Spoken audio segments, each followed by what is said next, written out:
coaching services that can help you look and feel your best. Visit yourgoodwood.com and discover a renewed sense of vitality. Why do billion-dollar insurance companies regularly delay and deny valid claims? Because that's how they got to be billion-dollar insurance companies. If you've been injured, I'd like to help. Spencer Callahan is the one to see. Call 387-2323. LA filing number 16-7969. WNXX Jackson, KNXX Donaldsonville, and WDGL HD2 Baton Rouge. This hour brought to you by Spencer Callahan Injury Lawyers. LA 21 12681. Offices in Baton Rouge.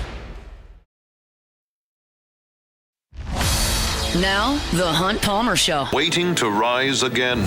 You're listening to The Hunt Palmer Show. Brought to you by Corks, Cajun fried fish and shrimp on 104.5 ESPN Baton Rouge. This is the moment you've all been waiting for. Locking down the middle of the day. Live from the Mercedes-Benz of Baton Rouge studio. This is Hunt Palmer.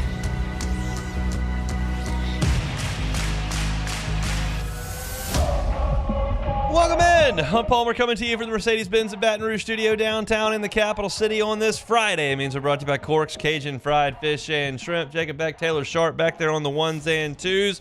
Fired up you're here with us. Hope that work week's in the rearview mirror. If it's not, we'll get you to the finish line here on ESPN Baton Rouge. Preston Guy talking football in 15 minutes. Top of hour number 2. Wilson Alexander has got a great piece in The Advocate today talking about revenue sharing and LSU's plan moving into rev share. That's probably the biggest topic of today, honestly, when you consider the entirety of LSU's athletic department and what we talk about here. And I probably should do the first 10 minutes on it, but I decided based on how the flow of the show I want it to go, I'm going to just do all of that between 2 and 2:30. I'm going to let Wilson lay out what he found out from The Advocate, from his interviews with Kelly Zinn and a lot of the folks over at LSU, and then I'll react to that at 2:15. So we'll talk a little football here coming up. And then we got some Saints discussion to get to at the bottom of the hour. I am going to start with LSU baseball since we won't revisit that until hour number 2 as well. So let's crank things up the way we do every day with our Genesis opening drive. It's time for Hunt's Opening Drive, presented by Genesis of Baton Rouge. So the transfer portal in baseball has been open for a couple weeks, and a lot of teams have been, hard at work in trying to fill out next year's roster as LSU is trying to win a championship this year, which, of course, the Tigers got to the finish line. And now it's really full steam ahead from 2 perspectives for LSU baseball. One, it is managing your current roster.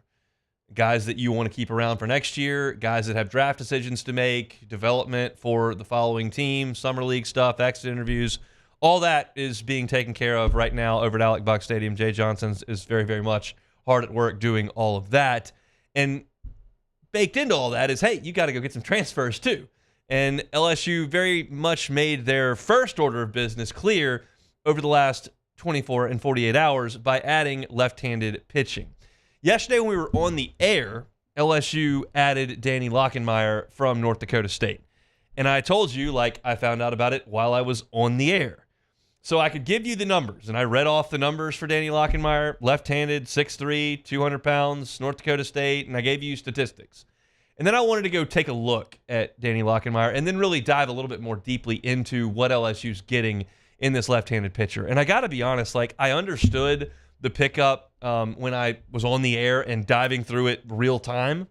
I like it a little bit more now that I've taken some time to look at Danny Lockenmeyer. You're looking at a freshman left-hander for North Dakota State that worked 38 innings on the season with a 2.37 ERA. He struck out 56 in 38 innings with only 18 walks. He pitched against LSU last year. I told you he struck out Ethan Fry. He struck out Luis Hernandez. He struck out Derek Curiel. Then in his final frame of work, he allowed a walk, and then I think Daniel Dickinson got him for a single, and then he came out of the game, and both of those guys came around to score. So he was credited with 2 runs allowed, which was technically correct. But he did face LSU at the box.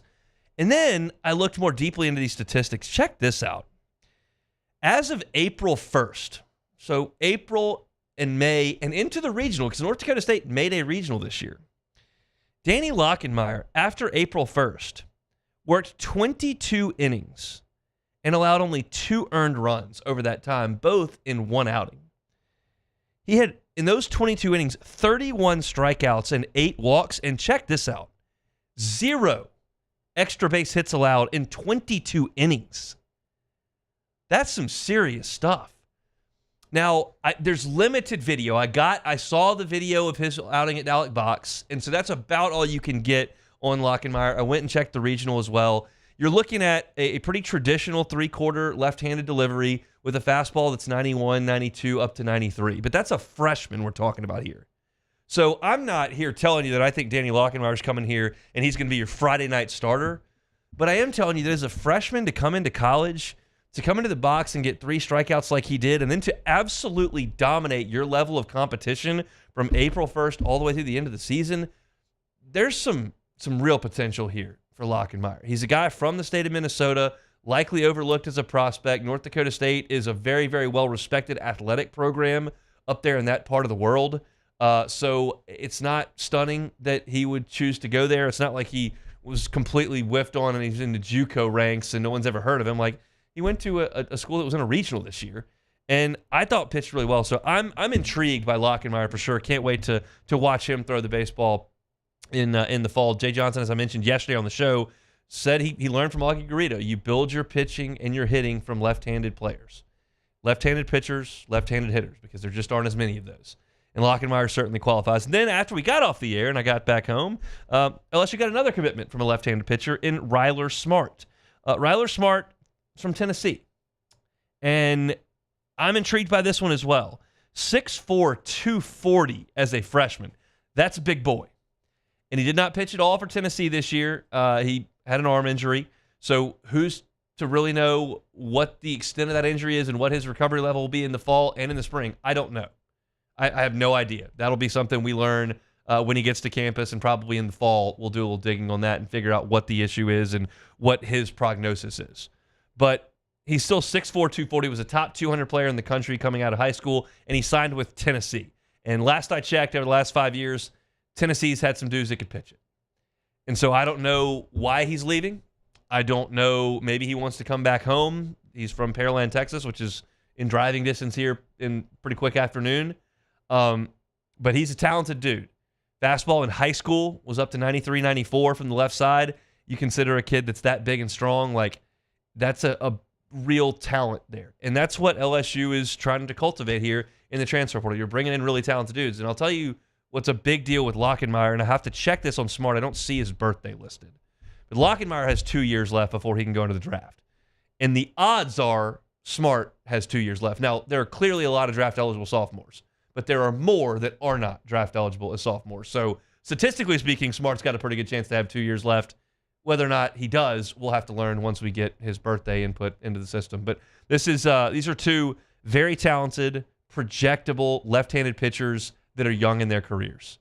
And I like that a lot. When you consider what Nate Yeskie has been able to do with some of the young pitchers in this program now that he's been here for 2 years, like it's a big deal.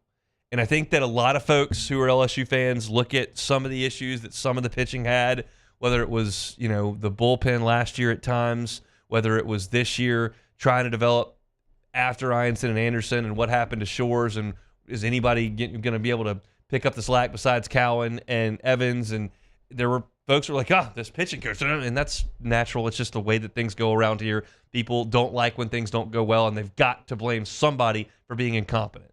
When the fact of the matter is that Nate Yeskie's resume speaks for itself.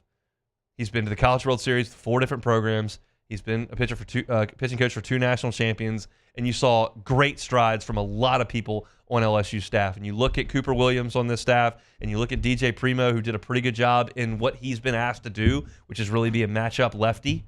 And you consider what you're bringing in the transfer portal here pretty quickly, and we'll see what gets to campus from this sophomore class. But you've got to bring in left-handed pitching. It's not all going to look like Cade Anderson. It's not all going to look like Gage Jump all the time. But you've got to stock those shelves, bring in as much talent as possible. And I personally, and I know Jay Johnson does as well, trust Nate Yeskie to get these guys to the finish line. So these are 2 prospects where there's not a ton of information out there. This is not Tommy White. This is not Thatcher Hurd. This is not Luke Holman. This is not guys that were very much proven commodities at the SEC level. I'll say this about Lockenmeyer from North Dakota State. He gave up 10 earned runs on the season. 2 of them were in back-to-back games against Alabama and LSU where he gave up 2 apiece. I told you the LSU game, the 2 runs did not come in when he was on the mound. He allowed them on, and then they came in and charged back to him. But that's 4 of his 10 earned runs. 40% of the earned runs came against SEC teams when he was a freshman left-hander in his first 4 weeks of the college baseball season as a North Dakota State Bison pitcher. So I think there's a lot of potential here. He saved 9 games for North Dakota State. Most of those outings were in 1-inning spurts. I think LSU may have found something here. I'm not going to give you a role on next year's team or a ceiling for him or whether or not he can be the Saturday starter.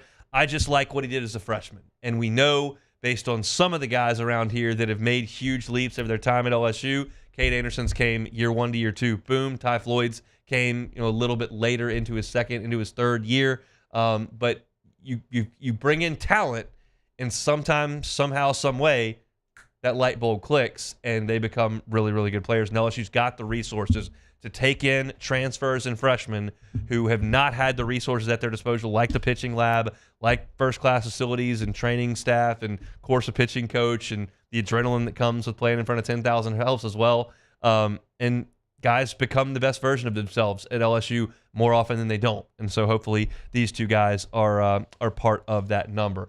I'm told that LSU will have visitors on campus this weekend.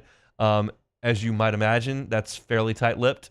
So I'll do my best here. I just would tell you the same thing I said yesterday, that I would anticipate another commitment or 2 this weekend. And as you go through the next 10 days, I think LSU's roster will start to fill out. So there are still decisions that have to be made about the current roster and whether or not they're going to go into the draft or come back to LSU, and that's going to depend on what the numbers look like. But we'll talk about that as time moves forward. And I'm excited to have the conversation with Wilson Alexander coming up in the second hour at 2 o'clock straight up about what LSU baseball gets out of this deal, because it's not just the revenue sharing with that $21 million or so that the athletic department has to disperse amongst itself.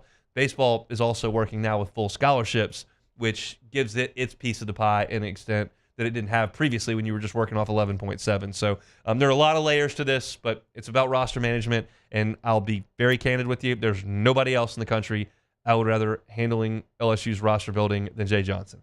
He's the best at it. So that's something you can have a lot of confidence in as an LSU fan if you're listening to me at this current juncture. Friday show is brought to you by Cork's Cajun Fried Fish and Shrimp. Get on by and see him for a late lunch. If you're looking to feed the family, got a pool outing, birthday party coming up, want to feed the office, whatever the case may be. 4th of July is coming up as well. Want to do a big catering order? Check them out at Cork's, corksfishandshrimp.com. They can do the big trays and platters of that crispy fried catfish, jumbo Gulf shrimp, crispy shoestring fries, the honey butter rolls. They can do it all over there at Cork's. Check them out online, corksfishandshrimp.com. We'll take a time out. Preston Guy talking recruiting next. The Hunt Palmer Show. Genesis of Baton Rouge. GenesisofBatonRouge.com is that website. Every car that is on the lot is online at GenesisofBatonRouge.com. Sedan, SUV, whatever your family situation is, Genesis has a vehicle for you. It's a luxury experience at a reasonable price. Go by and just see the difference for yourself.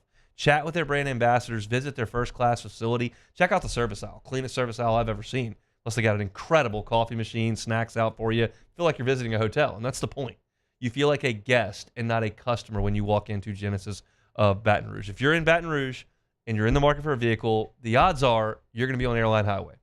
Just make that one stop, Airline at Pico across from Women's Hospital, and see the folks at Genesis of Baton Rouge. If you're thinking, no, I'm not going to the dealership, I don't like it. Well, that's fine too. They'll come to you. They'll come to your place of business. They'll come to your home. And if you test drive a vehicle remotely and you want to buy it, they can do digital delivery, e-contracts, and have you right on your way. It's Genesis of Baton Rouge. Check them out online, GenesisofBatonRouge.com. Energy and emissions with rebates up to $500 off high-efficiency natural gas appliances, smart thermostats, and weatherization upgrades. Together, we're fueling our energy future.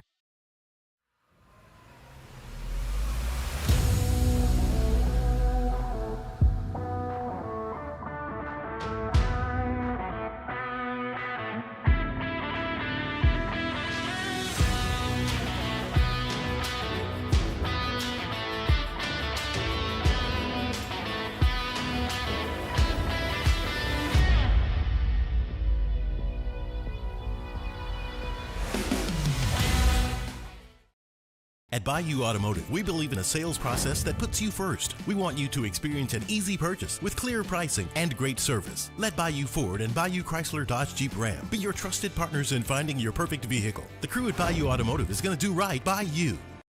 Bayou Ford is taking $11,000 off MSRP with 4.9% for 60 months on the new 2025 Ford F-150 XLT, plus the complimentary 7-year powertrain warranty that comes with all new Bayou Automotive vehicles. If you need sales or service, the crew at Bayou Automotive is going to do right by you. These ice cubes could have been a thankless bed for an all-you-can-eat salad bar. But instead, they cradle and cool the crisp, refreshing Dos Equis. Nicely done, Ice Cubes. Man, age is just a number. Don't let it dictate how you feel. Goodwood Men's Sexual Wellness has anti-aging services that can help you look and feel your best. Visit yourgoodwood.com and discover a renewed sense of vitality. At Sunshine, we know what you see when you look at your land. Where others may see dirt, you see the foundation you've built your life on. This, it's hallowed ground. It's past, present, and future. We're proud to provide quality John Deere equipment to help you maintain the land you love. Check out our current promotions and learn more about what it means to be powered by sunshine at sunequip.com. Gulf Coast Office Products is a nationally recognized Savin office equipment dealer based right here in Louisiana. Over 100 employees strong, Gulf Coast has the boots on the ground to support all vertical markets from education, engineering, legal, and finance. With the latest in office technology from desktop to production segment units, Gulf Coast and Savin have the perfect fit for you. Call 225-756-2644. That's 756-2644 for Gulf Coast Office Products. At Luba Workers' Comp, our journey began over 30 years ago with a simple belief: our clients come first. At Luba, our business. You're listening to The Hunt Palmer Show, brought to you by Quirks, Cajun fried fish and shrimp.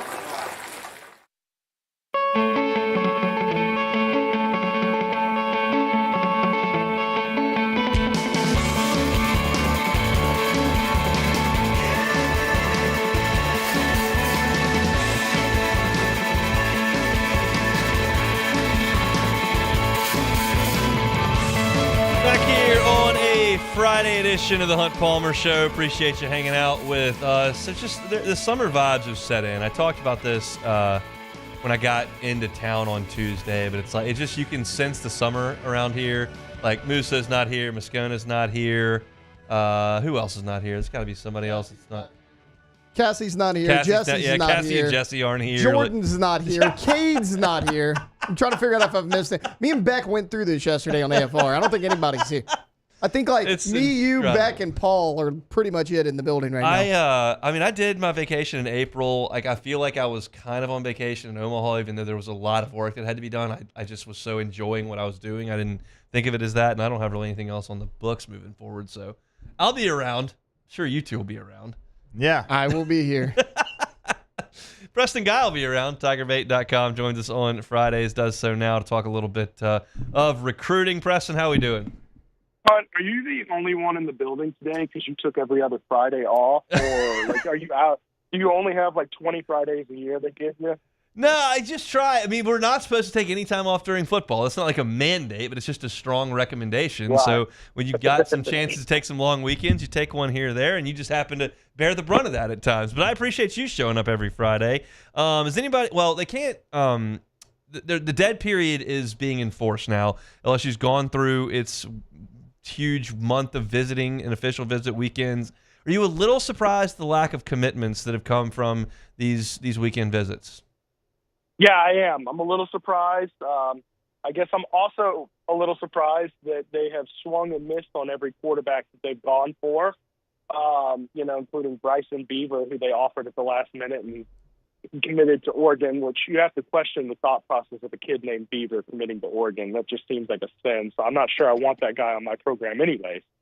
But, a little surprised. But, kids are, frankly, they're paired with agents now, and they are thinking things through a little more slowly. I think that, this is just one of the transitions of this NIL era as it becomes more and more organized every year. I wouldn't be surprised if we see more and more patterns like, hey, let's wait for the summer circuit to end, or let's wait until, and then let's line up all of our offers and make a decision accordingly. I think that has a lot to do with it, but they have a really strong core to this class. I wouldn't freak out quite yet. Just because you haven't landed anything yet. They did get a good, they probably had 40 official visits in the last 3 weeks, but nothing popped yet, but it'll happen. We're just stay tuned for the next 40, 50 days. There'll be some pop. I want to talk quarterbacks, and we'll do that in a second, but you brought up a good point, and I started thinking Major League Baseball, and there was a time about 5 years ago where all the superstars were waiting until late February and into March, into spring training before they were signing these mega deals. And that's when the market got set, and then everybody else had to file in immediately after spring training when those deals used to get done in December, like the winter meetings. And finally, the baseball got together and like, we got to stop doing this. Like, you need to make some decisions before we get started. Do you think that the football players are waiting a little bit like those baseball players used to set the market? Yeah, I think there is, other than the early commit guys who really just know what they want and want to get locked in so they can focus long-term out. There's really two big periods of commitments, and that's going to be at the end of summer, right before their football season, because these guys want to lock in for their senior season and don't want to, be talking to coaches here and there. And, of course, during football season, it heats up a bit as you get to visit during football games and have strong emotional reactions to all that. And then signing day in December. So it's really end of summer and that signing day. And a lot of this is also, keep in mind, we're not all that far off removed from the December signing day just becoming a thing. So the culture surrounding that, remember the first year was kind of like, all right, half the guys here, half the guys in February. Still, no one signs in February anymore. Right. February signing day is only for a handful of guys holding out for whatever reason. I think Dominic McKinley was probably the last February signing LSU had. And if you remember, that was in large part due to Jimbo Fisher getting fired at Texas A&M, where he was committed for a long time. Yeah, no doubt. So I think that, we'll see how the calendar shakes out, but I'm with you. I think things will start to happen. I wrote a column about LSU missing on some quarterbacks and what that may mean, not for this year because they're fine. After Christmas of this year, like, what does that look like? Yeah. How big a deal is it that they're not landing these high school kids, and this is the second year in a row? It's an interesting question because 10 years ago, that would have been a catastrophe. Yep. An unmitigated disaster. However, there's so many rules that I've just had in my recruiting evaluations I've had to kind of relook at with this portal period window. Like landing Michael Van Buren changes your quarterback room dramatically because you have an established backup who's young and has eligibility. Years ago, you weren't pulling guys like that, and if you did, they'd have to sit and wait a year. So to say you might go 2 straight classes without signing a quarterback, that just seems like a terminable offense 10 years ago. Now, okay, well, what's the difference really? Say if you bring in a highly touted guy who just took a redshirt year somewhere else, and you bring him in with 4 years to play versus a kid out of high school. Not all that much different, but you do need to make sure when you're having misses at the high school level, supplement with the portal. So they either have to, and look, Hunt, I'm kind of looking at the writing on the wall, and this is highly contingent based on how Colin Hurley and how Michael Van Buren develop as quarterbacks. Do they have faith in one of those two guys to be your starter after Nussmeier graduates? The writing is on the wall. If those guys don't develop, they very well may go bring in a high-dollar veteran, signal caller. Think like Jaden Daniels or Joe Burrow, those type transfers, to come in and be a one-and-done type guy just to hold the reins until you get an Elijah Hayes. One of those 3 highly touted 2027 guys that I would be shocked if you don't bring in one or more of them in 2027. And I also have a question in the back of my mind. Of course, I've asked all 3 kids about it, and I haven't heard anything yet. But does one of those talented guys in 2027 be one of them reclassified? Because we've seen a lot more and more kids getting on that trend as well. So that would fix a lot of problems. If, say, Elijah Haven were a 26 guy instead of a 27 guy. That would feel really good for LSU. And so this is all hypothetical, and I think everyone that's listening realizes that we're completely dealing in hypotheticals because we don't know. But, like, what if Nussmeier runs out of his eligibility and you go get this high-profile guy next winter that you're talking about, and Colin Hurley and Michael Van Buren go, okay, well, then we're out. Well, then you have one. No, that's the thing that you just don't have any depth, and I don't know how easy it is to build that without high school kids who are okay with sitting. That was kind of my point. They're the only ones I feel like you can feel comfortable, know that it'll sit for a year. Well, and look, let's also make note of this. Those two are very young quarterbacks still. Okay? Right. Just because you bring in a one-year guy doesn't mean your career is over. Hopefully they can do what they did with Garrett Nussmeier when they brought in Jaden Daniels and said, look, we're going to bring in Jaden. He's going to be here a year or two. Just be patient. Stick around. Now, Garrett Nussmeier is probably an anomaly that he stayed, but, I mean, look at him now. You know, he's college football's leading returner passer, and, you know, he's got all the hype and a lot of Heisman talk. I believe he's second in the Heisman odds.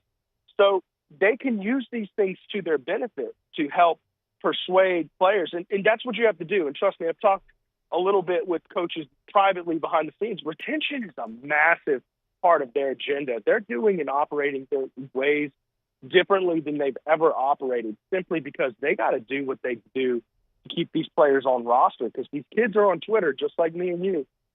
And they're having panics and wanting to, you know, go see if the grass is greener all the time. Well, they're trying to do things to make sure it doesn't seem greener. So, yes, you really want to keep those kids on board. But as was proven last year in the transfer portal, you can get a guy to come to your school in the portal who's not transferring to be a starter, a younger guy who's like, well, let me just go check out LSU. Maybe I can earn my role.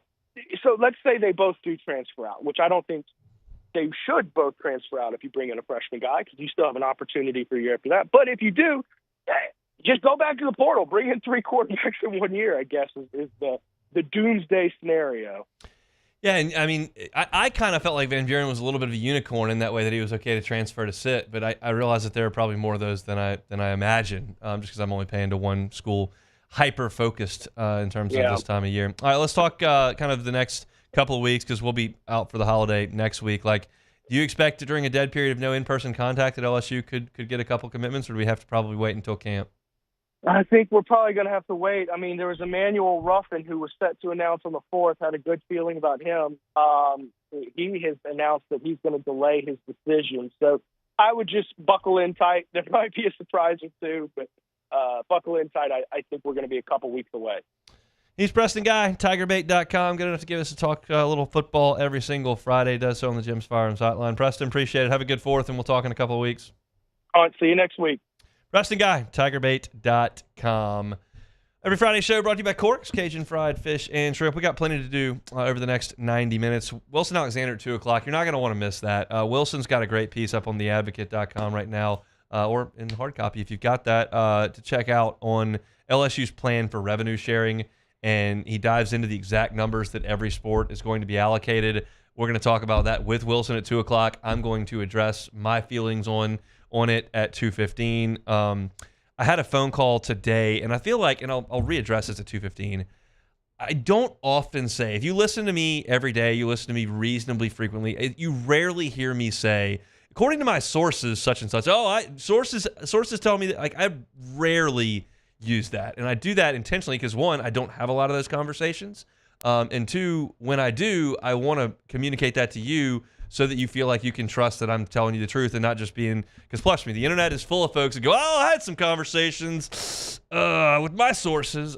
Like, I think there are some folks that just read stuff on the internet and then kind of regurgitate that as a source. I'm just not going to play that game. I can come up with some own opinions and analyze the things that go up on the field without having to make stuff up. But when I do have a conversation with someone who knows some things and I'm going to relay some of that information, like, I want that to hold some weight. So we'll talk about that at 2:15. I'm excited for that conversation. Wilson at 2 o'clock and my thoughts at 2:15. Got 30 minutes left to go in this hour. Saints Wire came up with the Wire Network came up with a breakout player for every single team in New Orleans.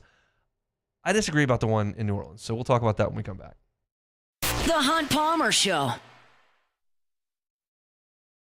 Bayou Chrysler Dodge Jeep Ram is taking $22,500 off MSRP on the brand new 2025 Ram 1500 Laramie with $22,500 off MSRP with a complimentary 7-year powertrain warranty that comes with all new Bayou Automotive vehicles. If you need sales or service, the crew at Bayou Automotive is going to do right by you.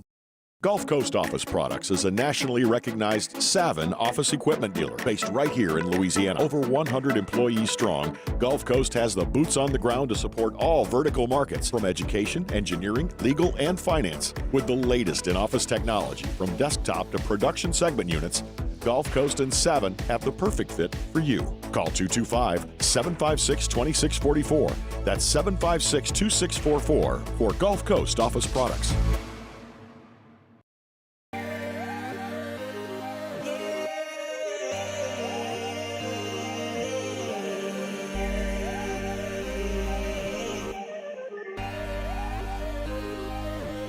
You gotta believe in a dream.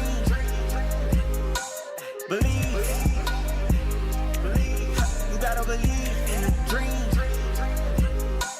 Believe. You gotta believe. My whole team on wildin'. These are the luckiest ice cubes in the world.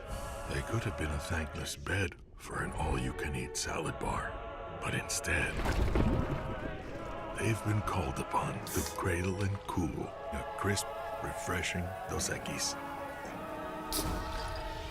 Huh. Looks like the lucky just got luckier. Dos Equis.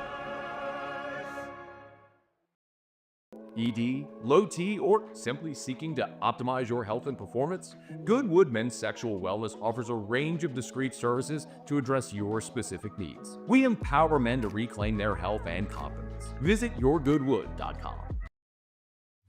At Sunshine, we know what you see when you look at your land. Where others may see dirt, you see the foundation you've built your life on. This, it's hallowed ground. It's past, present, and future.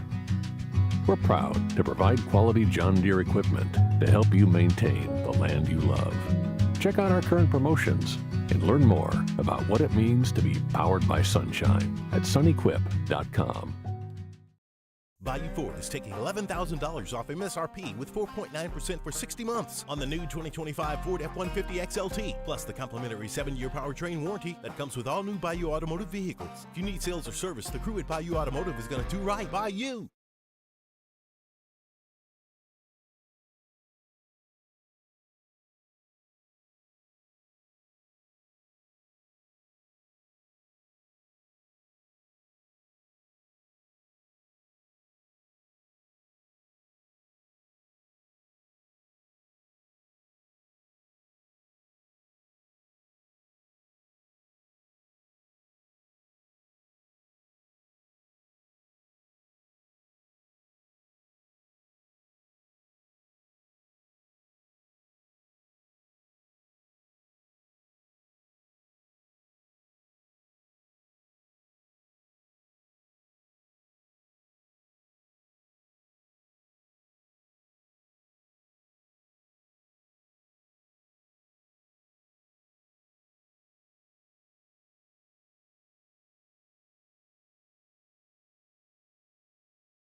This is the Hunt Palmer Show, brought to you by Corks, Cajun fried fish and shrimp.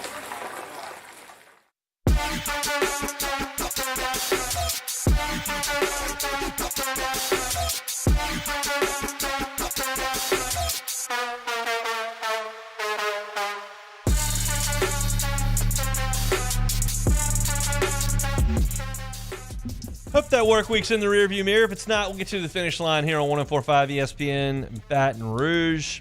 Looking for some Saints scuttlebutt on the internet today and stumbled upon this. The Wired Network, Saints Wire, John Seigler, part of all that, went through every team in the NFL and went for a potential breakout player for this year.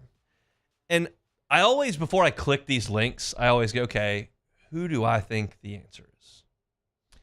And as I was looking at it, I was thinking, okay, I could see a world where you could put Kendre Miller on there. Certainly Tyler Shook would be the greatest example of that.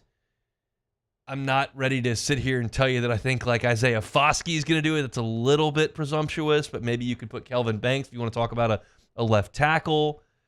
There are some answers I would come up with.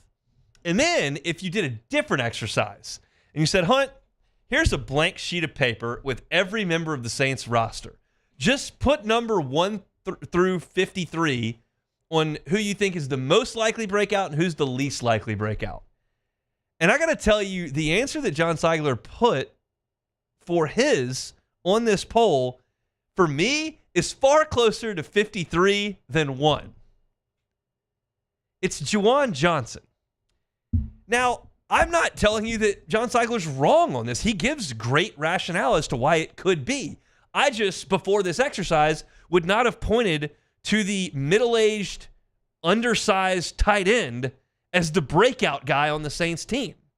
But here's what John Seigler says. It feels odd to suggest a 28-year-old who has already played 67 games with the Saints is going to break out, but Johnson could reach another level in Kellen Moore's offense. Tight ends have always been a priority when Moore is called plays. An aging Jason Witten saw 83 targets in 2019. Dalton Schultz, 89 of them in 2020, and 104 in 2021, 89 again in 2022. That's his run there with the Cowboys. Then Gerald Everett had 70 targets in 2023. Dallas Goedert, 72 passes went his way in 14 games last year. Johnson had a career-high 66 targets last year. His volume is about to go up, and Moore's fresh perspective could find new ways to get him the ball. That is well-researched, well thought out, and I don't have a complete and utter disagreement with the rationale. But I just feel like some sort of breakout campaign for Juwan Johnson is unlikely with a rookie quarterback when he's played with Derek Carr for the last couple of years. He played in 2020 with Drew Brees. Very little, but did play. I look at his career, and you're looking at a guy who had 4 catches, 13 catches, 42 catches, 37 catches, 50 catches. What are we talking here? 75 catches for 7 touchdowns? It seems unlikely to me. I did not love the contract that was given out to Juwan Johnson entering his age 29 season. I felt like at this point where the Saints were, shoveling money towards him for multiple years at that age, at that position with his productivity might have been a little bit iffy. But I'll try to play along with John here and suggest, okay, you don't have a dominant receiving core, right? I think Chris Olave is good. His health is questionable. We'll see what his durability looks like. Rashid Shaheed is good. He's a great deep threat. He's coming back off of his injury issues as well. So beyond that, you got Brandon Cooks and a whole bunch of okay. I mean, we're talking routinely about how much of a breakout campaign Bub Means might have. Okay, not a lot. Not a lot of confidence in that. So it's not a dynamic receiving core. And maybe the tight end gives a rookie quarterback some easy completions, some pitch and catch stuff that they can scheme up around the line of scrimmage. And Juwan Johnson is a better candidate for that than Foster Moreau or an injured Taysom Hill who won't be back until late October. I can get there. It's just a little bit more difficult for me to do it. But I will give John Seigler credit for this. It is an outside-the-box thought. And this is really, we're in late June, good time for outside-the-box stuff. And Juwan Johnson has been a solid player. Never been a spectacular player. If you look at his touchdown catches, 0, 4, 7, 4, 3. It's not real volatile. It just kind of is what he is. And so while I didn't agree with the contract that he was given, and I don't necessarily agree with John's assertion that he's a prime candidate for a breakout, I do respect the fact that he's probably going to go out there. He's probably going to play 15, 16, 17 games. He's probably going to catch 500 yards worth of balls. He's probably going to catch 5 touchdowns, and you can probably count on that. And there's something to be said for that. I've talked about this routinely since the draft.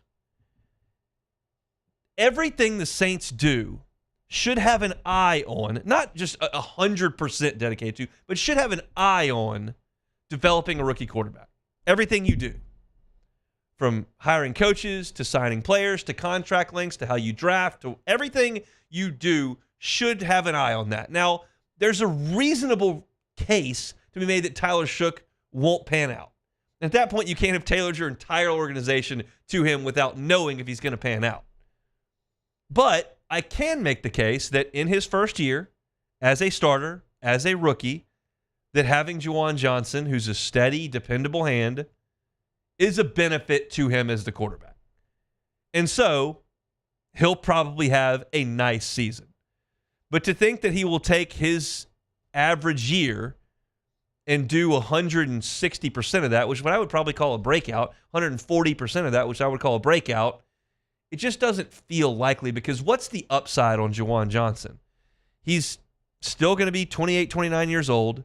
He's still going to be a little bit on the shorter side. He's not a dynamic athlete. He's just a steady player. And there's room for steady players on the roster. I just don't know if I'm going to put the steady player on the breakout candidate. So if I had to say who I hope the breakout candidate could be for this New Orleans team, like, I'm going to give you Brian Brzee coming up with 10 sacks. Like, that is a breakout I would love to see. I'm going to give you, as I mentioned, Kendre Miller. I'm going to give you Kool-Aid McKinstry coming up with 9 interceptions. Like, that's an astronomical number, I get it. But, like, the guys who are scratching their surface. Brian Brzee is scratching his surface as an interior defensive player as far as run stopping and adding to what he's got, which is a good pass rush game. Maybe Rashid Shaheed really develops an intermediate and short passing game ability that goes with his game-breaking speed. And he breaks out, and he outperforms Chris Olave significantly. That, to me, because Rashid Shaheed's got elite speed, because Brian Brzee has the ability to rush the passer from the interior with a great build and frame and can develop other aspects of his game, like, I don't see what Juwan Johnson unlocks in himself unless you just think that Kellen Moore's playbook is going to just feed him, which is basically the argument. But if the playbook is designed to feed Juwan Johnson and limit the touches of Kamara and Miller and Olave and Shaheed and some of those guys, like, is that the playbook you want? Like, this isn't Travis Kelce here. We're not talking about prime Antonio Gates. This ain't Gronk. This is a nice tight end.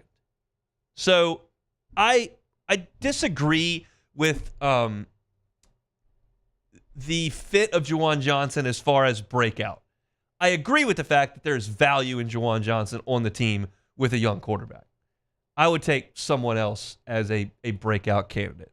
Taylor, you're sitting over there with a microphone. I've given you some options for a Saints breakout player there, whether it's one of these young first and second round picks. I don't know if a left tackle qualifies as a breakout, but did one name sound better to you than the others? I certainly wouldn't go Juwan Johnson. I mean, if I'm going Saints breakout, I'm going young guy, like Devin Neal maybe for me. Like, that would be fun. That's an option. That's a fun pick. I mean, we don't know what's going to happen.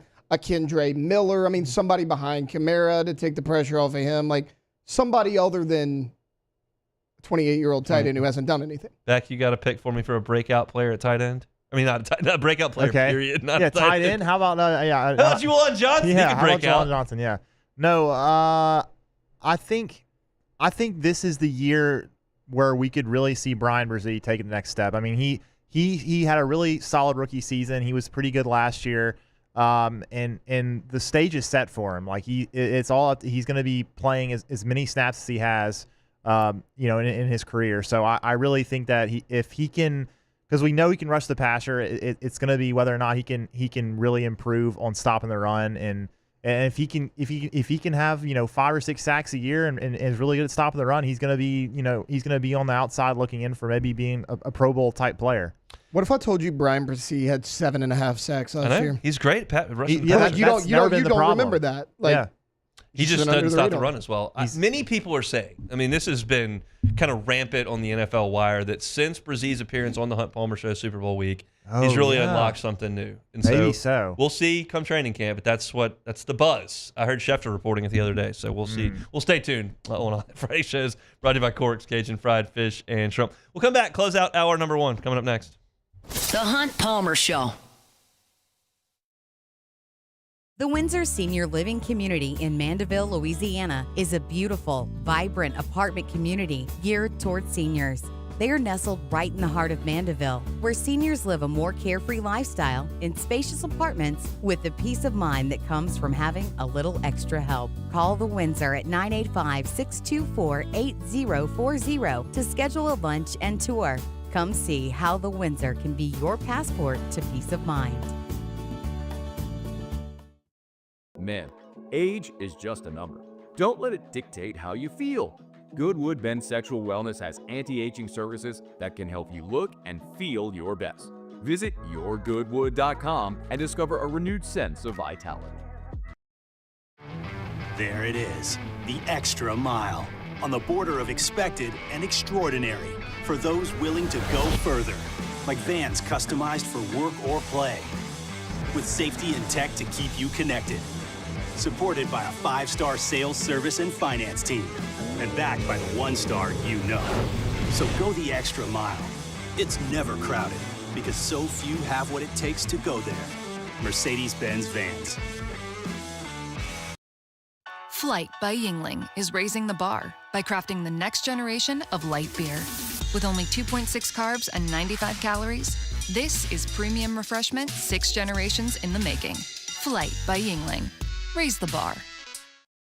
At Luba Workers' Comp, our journey began over 30 years ago with a simple belief. Our clients come first. At Luba, our business has always been focused on people, not policies. Through every success and challenge, we've continued to grow because we've stayed true to our values, committed to providing you with genuine dependability. Because your well-being is more than a priority. It's our purpose.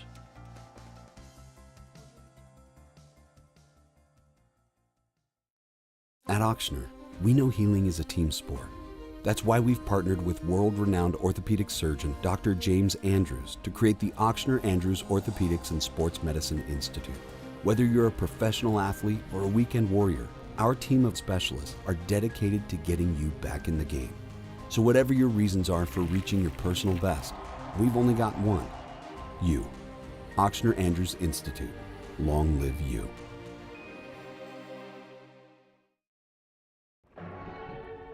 These are the luckiest ice cubes in the world. They could have been a thankless bed for an all-you-can-eat salad bar.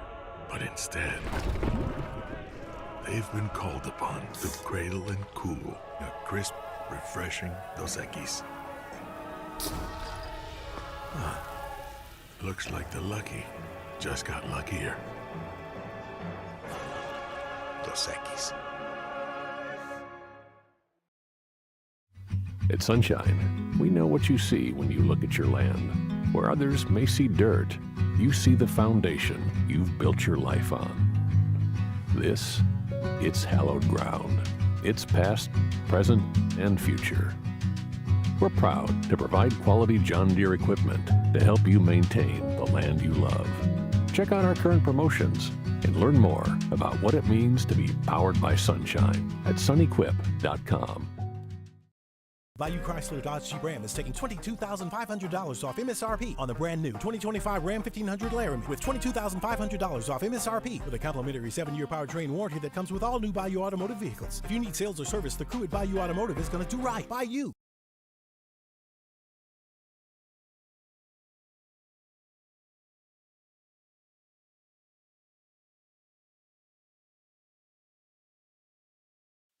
You're listening to The Hunt Palmer Show, brought to you by Corks, Cajun Fried Fish and Shrimp.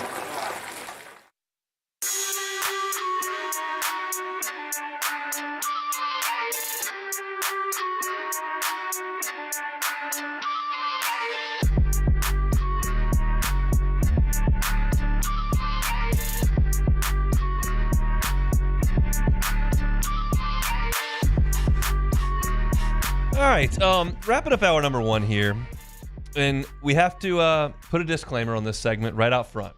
So I want everyone to, if you're driving your vehicle, just divert like 4% of your attention to me as I start this segment so that you don't jump in late and feel like you're hearing something you may not be hearing.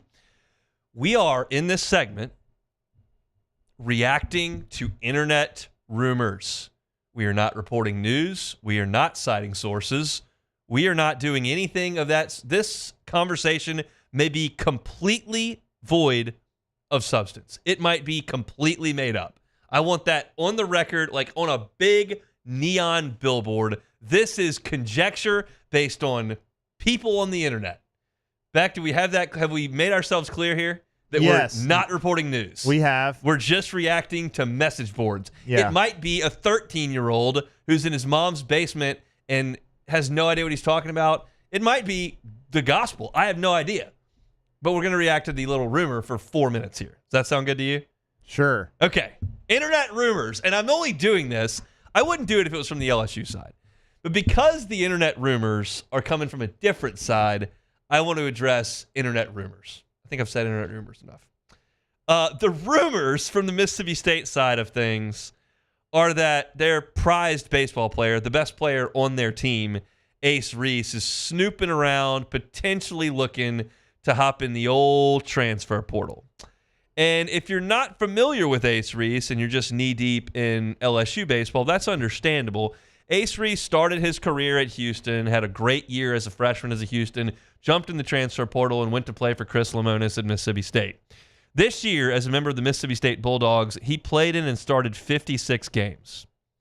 He hit .347 with 21 home runs this year. He drove in 64 and had an on-base percentage of .420. So this guy is a really, really good left-handed hitter. He can play third base. He can play first base. And the Mississippi State fans who are jumping around on the internet, banging their keyboards, yelling through the Twitter sphere, are paranoid that Ace Reese is headed to LSU. I have no idea if Ace Reese has ever communicated with anybody from LSU, if Ace Reese's representation has ever communicated with anyone from LSU. Not a clue in the world. But I will say this. It makes me chuckle. Like, this is the nature of college sports. It is what it is. I'm not going to completely react to something or give you a roster fit or anything until Ace Reese is actually in the transfer portal and actually commits to a school, and it's actually LSU. At this point, Ace Reese is an all-SEC hitter for Mississippi State who is in Cape Cod right now crushing the ball with a wooden bat, and is going to be one of the best hitters in whatever conference he plays in next year. Brian O'Connor and his staff there at Mississippi State have hit the ground running. They've got, I'm not told, actually, Brian Haydad and the crew over there are told that, I've listened to Robbie Falk and Brian Haydad on Thunder and Lightning. They're talking about, like, Mississippi State is getting behind baseball. Like, their booster base is going, you know what? This is the sport we have the best chance in. It's the least expensive sport. It's the sport we've got a shot in. We've got this palace of a facility. We've paid our coach $1 bajillion. We're going to play the players as much as we possibly can with these new guidelines. And they have done a pretty good job of keeping folks in Starkville, and they have done a good job in the transfer portal, largely getting some guys from Virginia to come, which you would expect when Brian O'Connor moved, but also recruiting some folks out of the transfer portal as well. And you have to do roster retention. You have to retain players. And I'm confident saying that they're going to do whatever they need to do to try to keep him in Starkville. But the question is, does he have a wandering eye? And could that wandering eye head towards Baton Rouge? At this point, there's nothing really to talk about. But if you're looking at some innuendo on Twitter and you're reading stuff on message boards and you're looking around, like, the Mississippi State folks are concerned that Ace Reese might be looking around. And more often than not, when it's the side where someone is leaving, that generally speaking, there's a little bit more smoke and a little bit more fire there than like someone else on the outside going, hey, that guy's going to come to us. That can just be more often than not just made up internet stuff. And this all might be made up internet stuff, but I had 4 minutes here to chat about it, and I'll just bring it to your attention. Like, the Mississippi State folks are a little concerned that one of the best left-handed hitters in the conference is potentially looking for a way out. We'll certainly react to it if things should happen. But Ace Reese hit .350 with 21 home runs. That pretty much plays in every lineup that you can find in college baseball. So we'll stay tuned.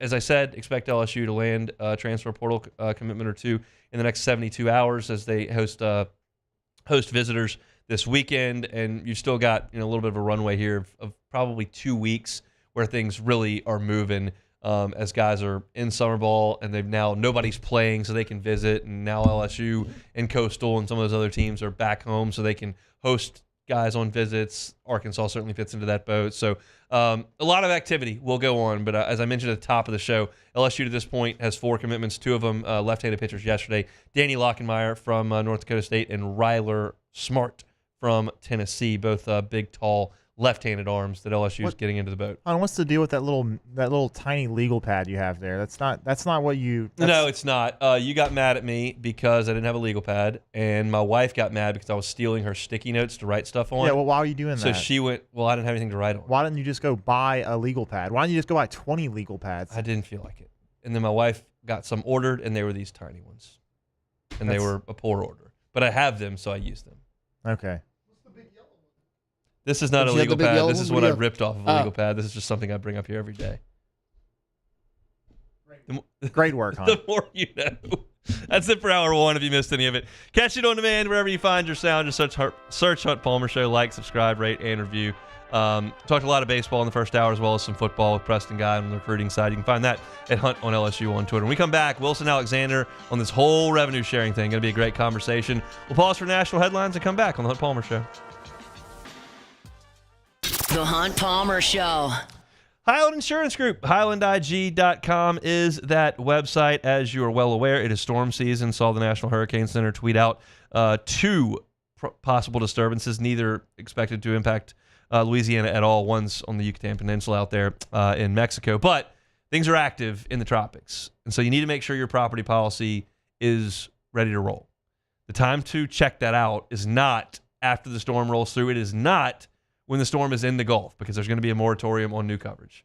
If you want to make sure that you've got the proper business interruption limits and you have your buildings properly evaluated and you're not going to deal with co-insurance penalties and your premium, if you want to deal with all of that and how things are going to respond when a storm rolls through, call Jonathan Carbo and the Highland Insurance Group. They will audit your property policy for free and make sure that it is placed where it needs to be placed. They've got contacts all over the place in the marketplace and can help you out. Check them out, HighlandIG.com, HighlandIG.com.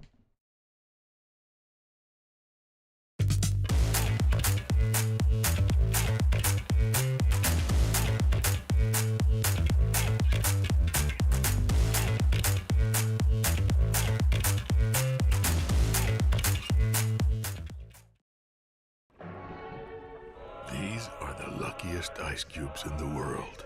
They could have been a thankless bed for an all-you-can-eat salad bar.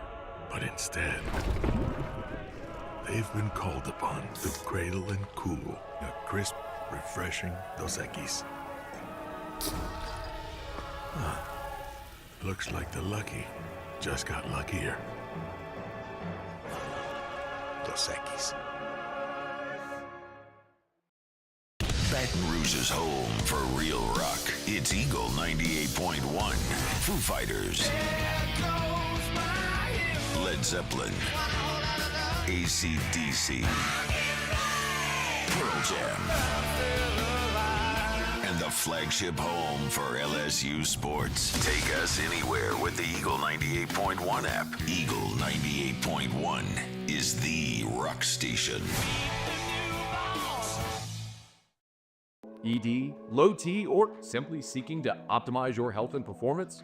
Goodwood Men's Sexual Wellness offers a range of discreet services to address your specific needs. We empower men to reclaim their health and confidence. Visit yourgoodwood.com.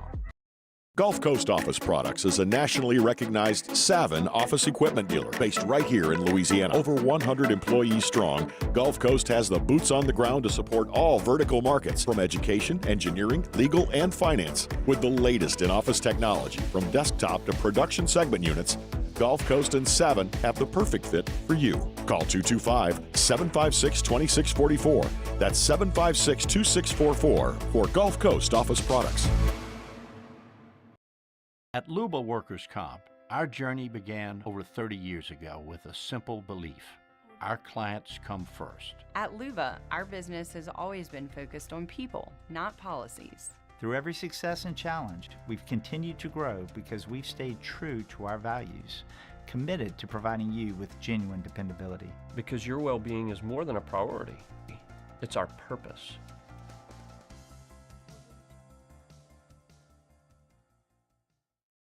At Ochsner, we know healing is a team sport. That's why we've partnered with world-renowned orthopedic surgeon Dr. James Andrews to create the Ochsner Andrews Orthopedics and Sports Medicine Institute. Whether you're a professional athlete or a weekend warrior, our team of specialists are dedicated to getting you back in the game. So whatever your reasons are for reaching your personal best, we've only got one. You. Ochsner Andrews Institute. Long live you. At Sunshine, we know what you see when you look at your land. Where others may see dirt, you see the foundation.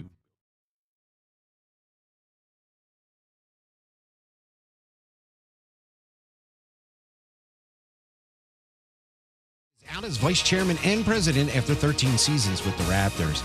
And ESPN NBA insider Brian Windhorst says there were multiple reasons for the firing, including missing the postseason for the third straight year. They've a little bit underachieved the last couple of years. The key, I think, here is the Raptors are about to have an ownership change. Like they've already had the ownership change.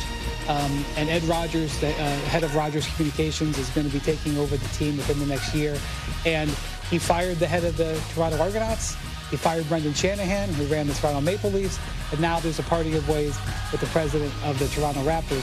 Ujiri joined the Raptors as GM in 2013, winning the NBA's Executive of the Year award that season before leading Toronto to their only NBA title in 2019. Meanwhile, Sixers center Andre Drummond has picked up his $5 million player option for the 2025-26 season, sources told ESPN Sham Charania. Drummond played nearly 19 minutes per game in a year where the Sixers were missing starting center Joel Embiid for most of the season. And the future of the NHL begins tonight with round one of the NHL draft, 7 p.m. Eastern on ESPN. Your summer drink is here. Twisted Tea is a smooth, refreshing, hard iced tea with 5% alcohol, making it the perfect drink to take any day this summer to the next level. Twisted Tea Brewing Company, Cincinnati, Ohio. Please drink responsibly.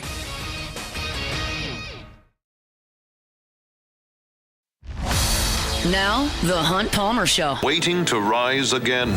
You're listening to The Hunt Palmer Show. Brought to you by Quirks, Cajun fried fish and shrimp on 104.5 ESPN Baton Rouge. This is the moment you've all been waiting for. Locking down the middle of the day. Live from the Mercedes-Benz of Baton Rouge studio. This is Hunt Palmer.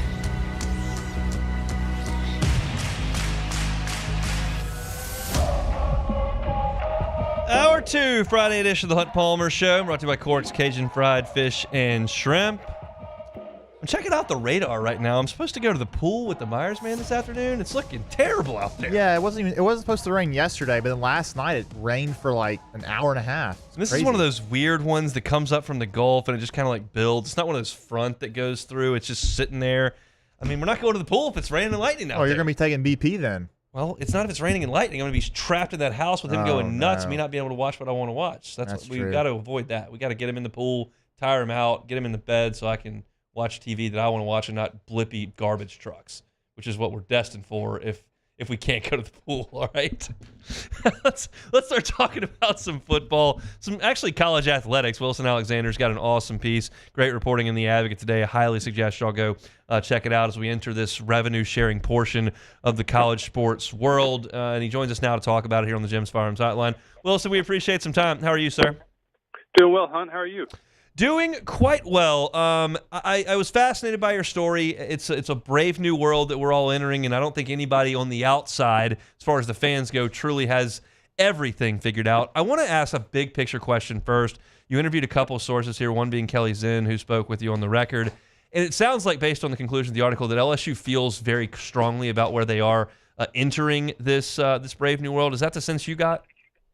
Absolutely. They're certainly projecting a lot of confidence, and that goes back to LSU's ability to set up third-party NIL deals. LSU joined a program through its multimedia rights partner, Playfly.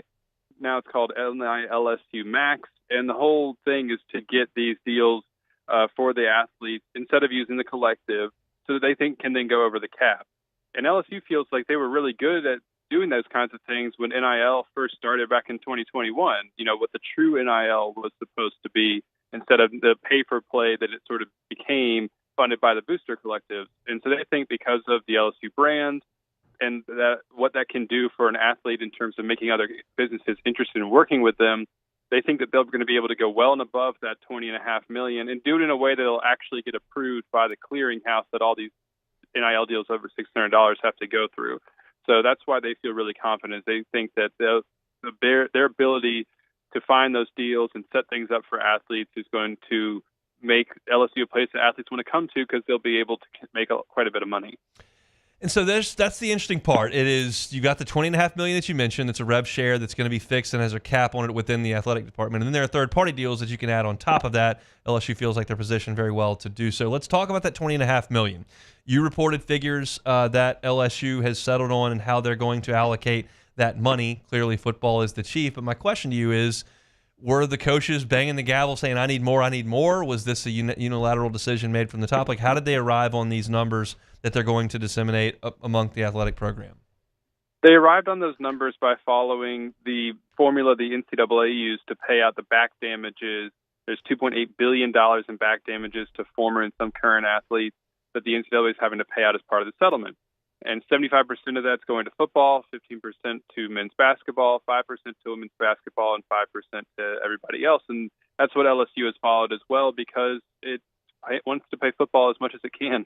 And same thing with men's basketball to an extent because that's another revenue generator. It's all about really who's making you the most money. They're getting paid the most. And so you've seen that really across the SEC, this 17, 15, 5, 5 model. It doesn't really make LSU any different in this regard, but that's how they're doing it, is continuing to fund football to sort of as much as they can while spreading everything else out. What's I think the most interesting about LSU, or at least according to Kelly Zinn, is makes them unique, is that every single team on campus is getting some cut of rev share. And that means that final 5% is being spread amongst a lot of teams. Baseball, gymnastics, softball, they're all getting a little portion of that 5%. Now, LSU officials did not divulge exactly how much of that 5% is going to all those teams. I think that's kind of the competitiveness that they don't want to sort of give away those things. But, that's certainly a smaller amount of number. That's about $900,000 that's going to get split amongst everybody else on campus. I'm curious just because LSU, every school is unique. LSU has a 4-time national champion coaching women's basketball and a 2-time national championship coaching baseball. And I would imagine they kind of feel like they deserve a big piece of that pie based on the success that they've had. Do you get the sense that there are discussions ongoing as to who gets what, or that they're just kind of fixed in this is how we're going to do it because everyone else is doing it? It's kind of fixed from what I understand in terms of this is how they're going to do it. Yeah. And I'm really curious to know, what Kim Mulkey and Jay Johnson think about all that. I don't know that they've had the chance to be asked or if they were like really what they said, but it's sort of fixed on this number. And what's I think though is again that third party NIL is maybe where LSU thinks like, all right, we're going to have to sort of fix ourselves on this, but especially for the Olympic sports, which doesn't necessarily involve women's basketball and baseball, but that was something that the officials mentioned, what they think Olympic sports can really get a lot over what they would otherwise from revenue sharing through the third-party NIL. The other thing that baseball is going to get that maybe helps out is a significant increase in scholarships. Yeah. And Kelly Zinn didn't confirm what that number would be, but at least we know that she described it as a significant increase from the 11.7 now that they can fully fund up to 34. Bayou Traditions has been LSU's collective that has been helping essentially pay the student athletes, and they've been paying every sport and working out deals. What to make of Bayou Traditions moving forward in a new world? Yeah, it's murky what their role is going to be because it's not like Bayou Traditions is being completely disbanded and shuttering. But I was told the expectation is that the Tiger Athletic Foundation is not going to extend the fundraising partnership that it started with Bayou Traditions last summer. And so it's all kind of uncertain. Anybody you talk to over at the collective, sort of like, we don't exactly know what their role is moving forward. But again, I think that they're kind of keeping it almost on the back burner in case it can be used. And because it's probably inevitable that there's going to be legal challenges to what the new NIL system is. And then if you end up with booster collectives that can operate the way they have in the past, you're probably going to need to be able to do that. But the thing that Kelly Zinn mentioned that was, I think, the most interesting and also potentially the most tricky is that they want to keep the collective around in case it can pay high school payers because they're not under the terms of the settlement. So if they're fair game and NIL starts to move into that space, Kelly said that LSU wants to be prepared.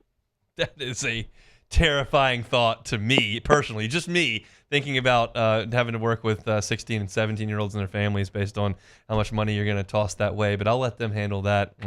I'm curious if you got a sense as to how much may be taken off of head coaches' plates in terms of the money that student athletes make moving forward with revenue share, with a third-party partnership to try to do NIL deals outside of the cap. Like, how much do coaches need to be involved in that if you ask those questions or maybe heard anything along those lines?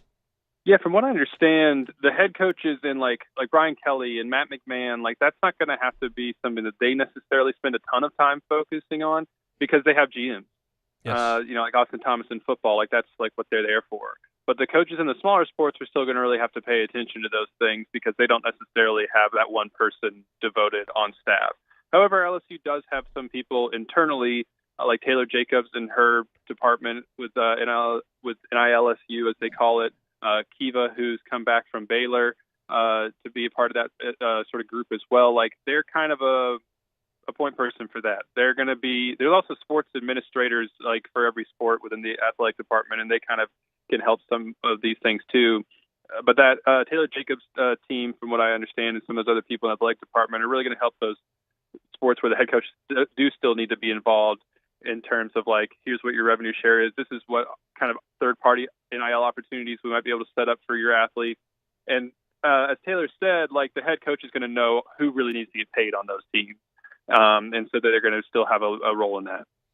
It's fascinating stuff. A great piece that Wilson Alexander's got at The Advocate right now. Highly suggested. Far more than we can divulge into in 10 minutes here. Highly suggest you go check it out on the website or in hard copy. Wilson, we appreciate some time here. Have a great weekend. Thanks, man. Thanks for having me. Good luck tonight. I hope you're able to get some kids to the pool.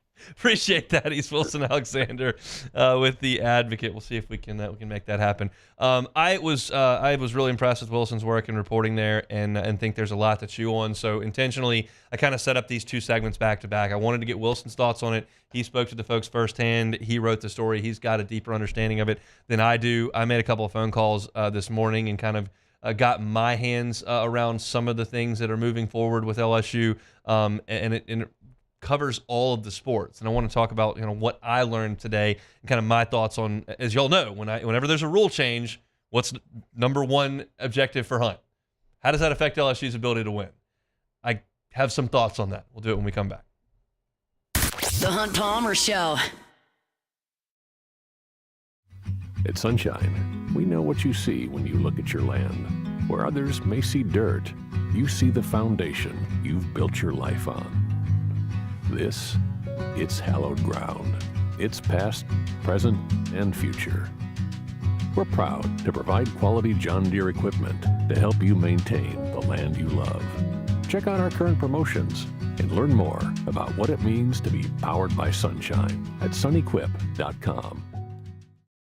It's not just a game, it's a religion. You've got your team colors, team swag, and now your very own website, LouisianaSports.net. Everything LSU, Saints, and Pelicans. Sports on demand. In-depth coverage by sports writing pros with continuously updated news. And with the LouisianaSports.net newsletter, you get pinged directly with top trending stories. Best of all, now and always, no paywall. It's free. LouisianaSports.net, powered by 104.5 ESPN Baton Rouge. Your home for Louisiana sports.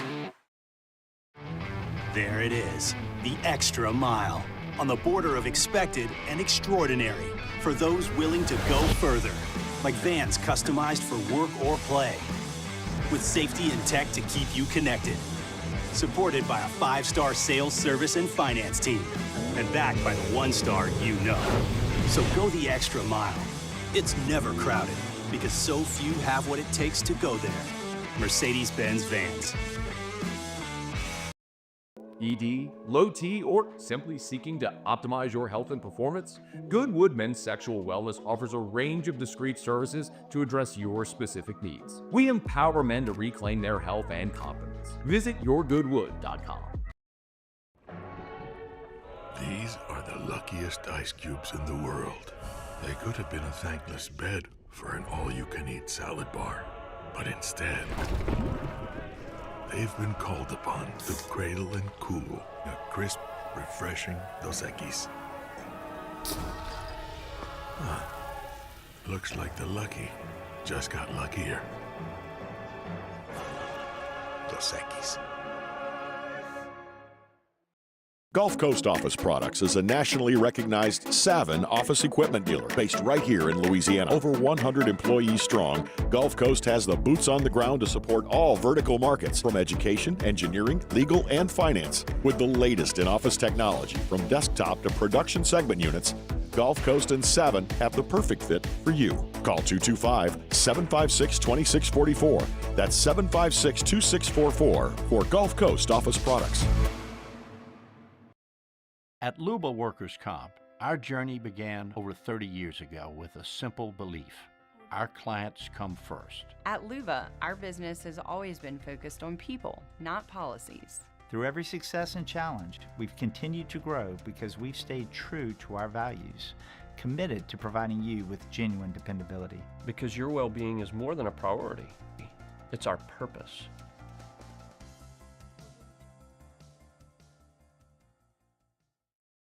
At Auctioner, we know healing is a team sport. That's why we've partnered with world-renowned orthopedic surgeon Dr. James Andrews to create the Auctioner Andrews Orthopedics and Sports Medicine Institute. Whether you're a professional athlete or a weekend warrior, our team of specialists are dedicated to getting you back in the game. So whatever your reasons are for reaching your personal best, we've only got one: you. Auctioner Andrews Institute. Long live you.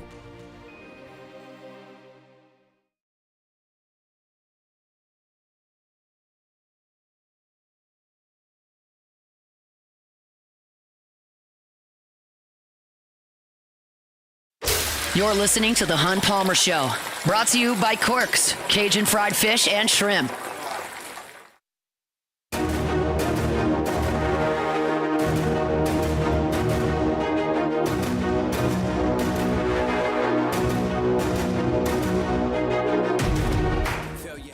Friday show is brought to you by Quirks, Cajun fried fish and shrimp. Just had Wilson Alexander. Appreciate him giving us a little bit of time here on this Friday. So this is one of those topics with the rev share that I feel like I'm talking to an audience with a wide range of knowledge level. Like when I'm talking about LSU and Arkansas from Omaha on a Wednesday, and they're playing at 6 o'clock in a game to go to the championship series for LSU, like I feel like everybody's on the same page. I'm talking about the same stuff, and everybody kind of has the same knowledge base, and like here we are. On this, like I feel like just about everybody I'm talking to knows that we've gotten to rev share. I think just about everybody knows that you've got about $21.5 million to spend, $20.5 million to spend. And I think from that point, you get to varying levels of understanding. And I certainly fall in that spectrum as well. There are plenty of people that know more about this stuff than me. But from Wilson's story, you gather that, okay, LSU is prepared to dive into this full steam ahead because some of the smaller schools can't do this. They can't share $20.5 million with their student athletes. Their budgets don't allow for it, but LSU can. So at this point, it's, okay, how do we take that money and allocate it? And as Wilson told you, they're going based on the back payments that the courts ruled schools in the NCAA owe former athletes. 75% of that money goes to football players, 15% to men's basketball. This is based on revenues and what those sports produce. 5% women's basketball, 5% every other sport.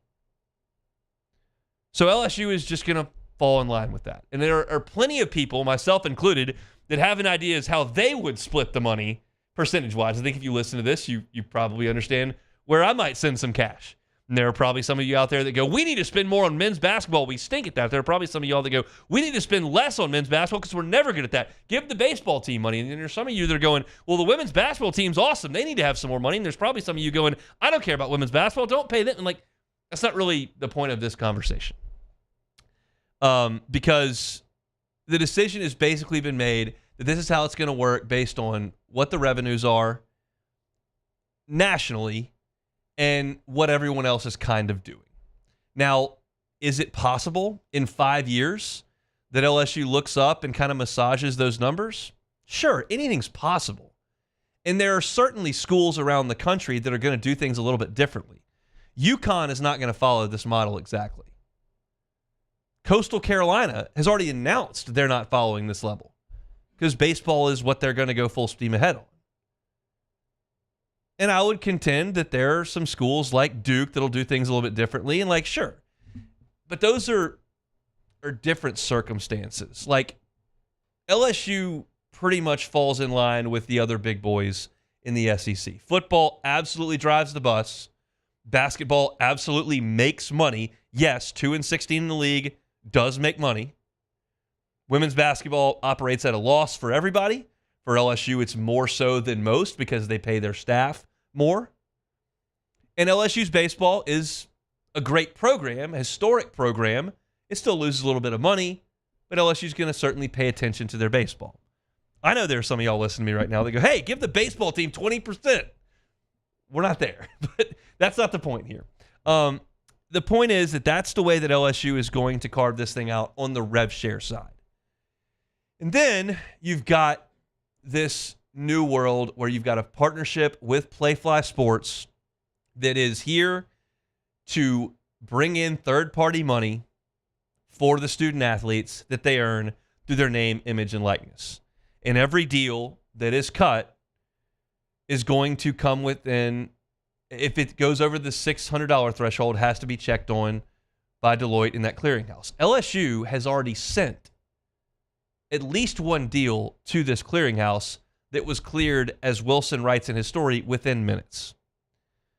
So LSU is prepared to move forward with this. Not a single coach on that campus, none of them, signed on the dotted line to be the new head coach at LSU when they took that job with the understanding that revenue sharing was on the way. And none of them had this model with the 75-15-5-5 in mind when they did it. Like, none. So this is new to everyone. And you have to understand, if you're a head coach on this campus and across the landscape of college sports, how the money works when you put together your roster. And as Wilson said, Austin Thomas with LSU is the general manager. His job is to make sure that the money works for the players on the roster. And as you know, they visited the Seattle Seahawks. They visited a different NFL organization. They understand how professional football organizations allocate their funds. This is how much of your budget needs to go. I mean, the NFL's got the salary cap. You've got the rev share plus the third party. This is how much money needs to go to your tackles on offense. This is how much you can pay a wide receiver. If he's a star, you can go to here. This is what the quarterback's got to get.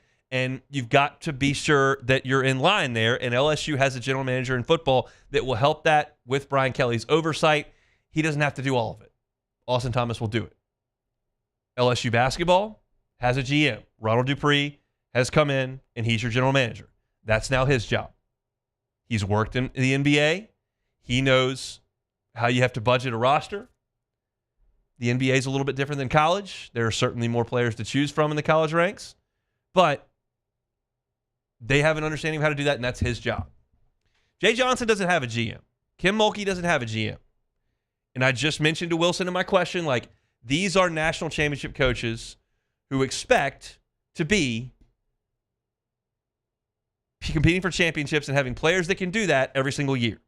And in this model, LSU women's basketball is going to get $900,000 in the revenue share. And Kim Mulkey's got to make that $900,000 work and then facilitate NIL deals with Playfly on the third party to get the players that she needs. Same thing goes for Jay Johnson. Now, Jay Johnson in baseball is lumped in with softball and tennis and golf and track and swimming and diving and cross country and all that. They're in the other bubble that's 5%. I don't know how the 5% is shared. It's $900,000. I don't know if baseball gets $850K and the other ones get 50. Like, I don't know. But he's in that 5%. Here's what I do know. And if you were listening early in the show, I had a conversation at LSU today with someone with intimate knowledge of what's going on here. And I'm just speaking in generalities, but like, Jay Johnson understands where his baseball program is, what the revenue sharing numbers are, and how he needs to allocate funds for a roster. And what I'm told is that, like, he's prepared for this. And that should come as no surprise. I don't want you to listen to me going football 75%, men's basketball 15%, women's basketball 5%, everybody else, baseball, swimming, cross country, volleyball, tennis, golf, all that 5%. Baseball is in the doldrums. LSU's in big trouble with this revenue. That's not the case. Do you personally, as the listener, wish that LSU baseball got 9% of this instead of a portion of 5%? There's a possibility of that. There are some of you listening that go, I'd give football 95%. And that's okay, too. Everybody has their opinion on how they would allocate these funds. I'm not here to debate how they should be allocated. I'm telling you how they are being allocated, and Wilson is reporting how they are being allocated. And LSU baseball is in a position in this community that they're going to be able to create funds. You've got a coach in this town that is obsessed with roster management and winning college baseball games. He has known revenue sharing was coming for months. He knows who he's connected to in this town. He knows how they have to generate funds. And LSU is prepared to do things that have to be done to win games. I tell you all the time, when rules change, my concern is, okay, how does it affect LSU winning championships? And in this new world, it's hard for LSU to compete with the monster cities like UCLA, and the exposure in Los Angeles is a big, big deal that Baton Rouge can't compete with when it comes to the size of the businesses that are local, right? But LSU does have a community that wraps its arms around it, and it does have the ability to pay athletes third-party deals that are facilitated through this Playfly deal that'll be cleared through the clearinghouse, and LSU will be able to facilitate them. I don't think you're operating at a massive disadvantage to Alabama. I don't think you're operating at a massive disadvantage there from Texas A&M in College Station. The part where you would come in as a massive disadvantage is in this wild, wild west. You can pay any athlete anything, anytime. And what has been put into play here with this Deloitte clearinghouse is going to try to curb that. Which, as we all know, nobody's stupid here, as we all know, just turns into how much can you funnel under the table. And that's the way it's always been. And if it's always been that way, LSU's done okay. If it's always been that way. My biggest concern in the wild, wild west, when you could pay anyone anything, when an oil tycoon can come to a Texas recruit, or Larry Ellison from Oracle can go to Bryce Underwood and say, oh, NIL's legal, whatever. Okay, tweet and I'll send you $8 million. Well, LSU can't play that game. And Deloitte's going to look at that tweet and say, it's not worth $8 million. So, to me, LSU is positioned as well as it could be given its natural resources. And for every disadvantage you may have in the fact that our state economy and the number of Fortune 500 and Fortune 1000 companies in Louisiana is limited, competing with Ohio or California or Florida or whatever, Texas, you still have the built-in advantage of the geography and the support of the state and the tradition and some of those things that can help offset some financial disadvantage. So the bottom line to this story is it's a new world. LSU's prepared for it. They're excited for the way that they're positioned. You've got coaches who understand where their sport falls in this deal. You've got coaches that understand how they've got to use this system to create the best possible outcome. For the football team, you're getting 75% of this cash, and that results into $13.5 million.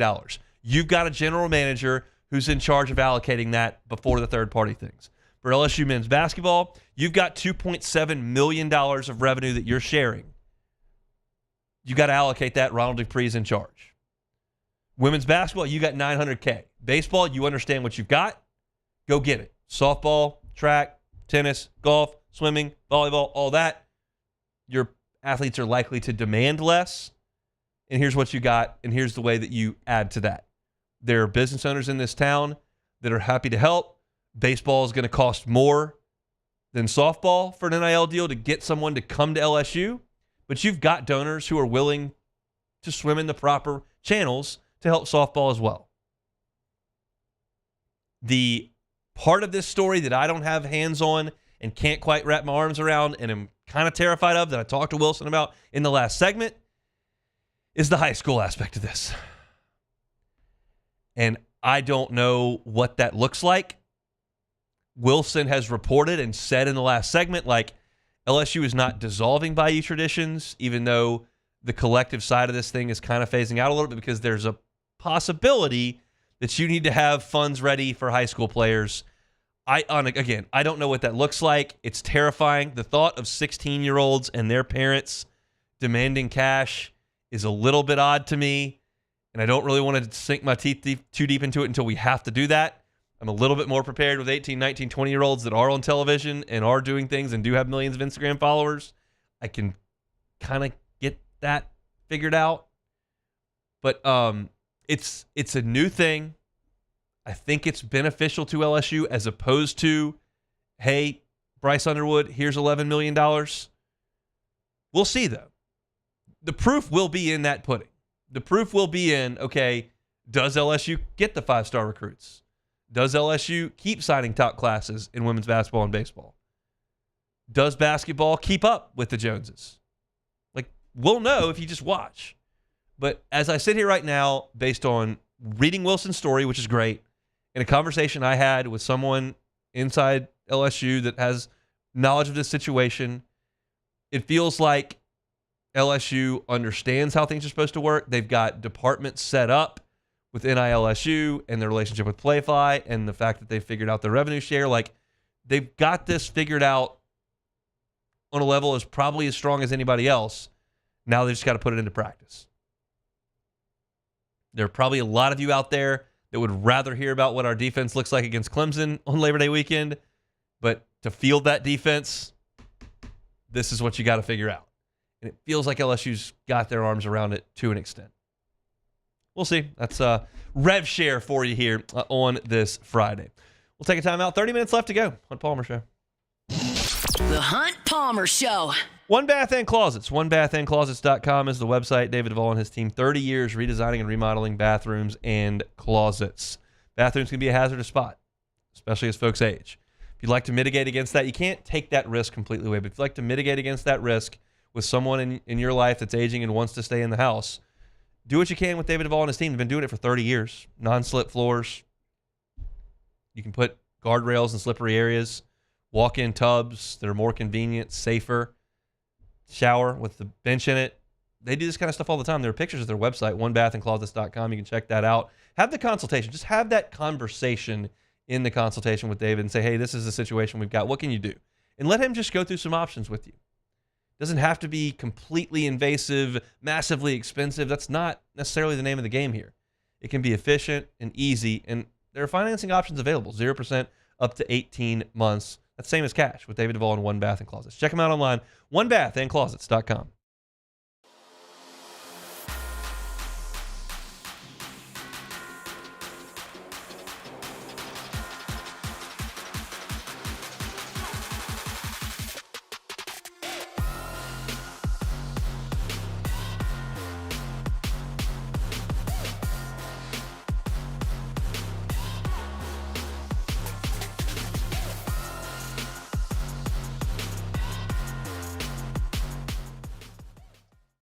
Man, age is just a number.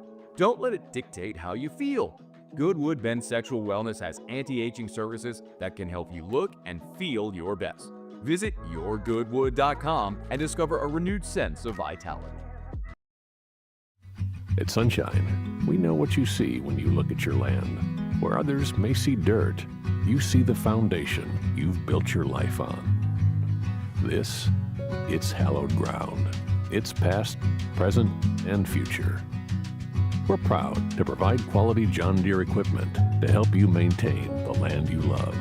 Check out our current promotions and learn more about what it means to be powered by sunshine at sunequip.com. These are the luckiest ice cubes in the world. They could have been a thankless bed for an all-you-can-eat salad bar.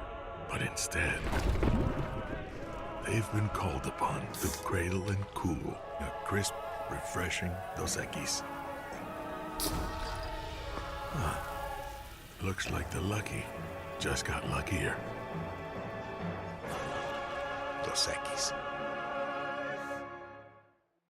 Gulf Coast Office Products is a nationally recognized Savin office equipment dealer based right here in Louisiana. Over 100 employees strong, Gulf Coast has the boots on the ground to support all vertical markets from education, engineering, legal, and finance. With the latest in office technology from desktop to production segment units, Gulf Coast and Savin have the perfect fit for you. Call 225-756-2644.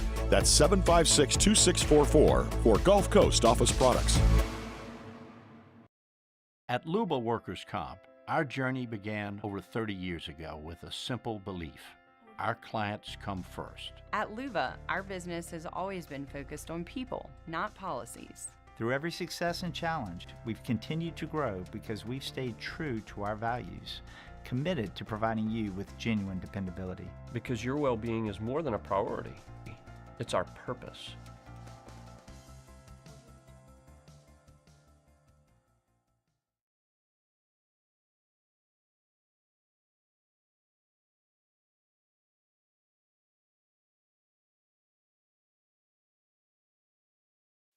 You're listening to The Hunt Palmer Show, brought to you by Corks, Cajun fried fish and shrimp.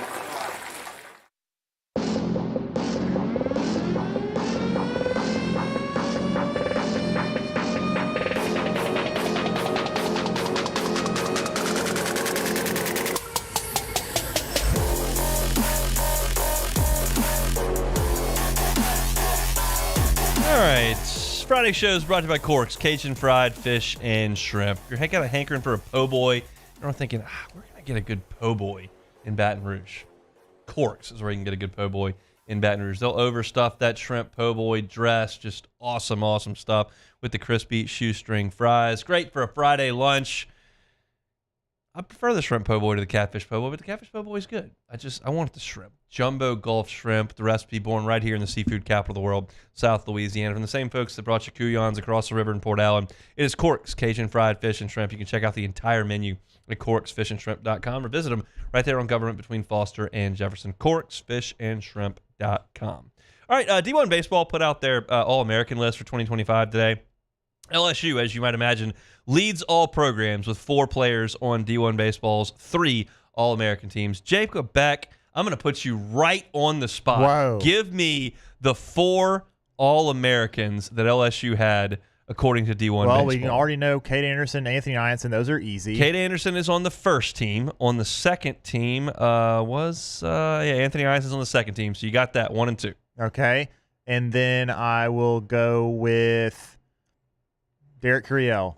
Derek Curiel did not make the All-American teams. He did not. Okay.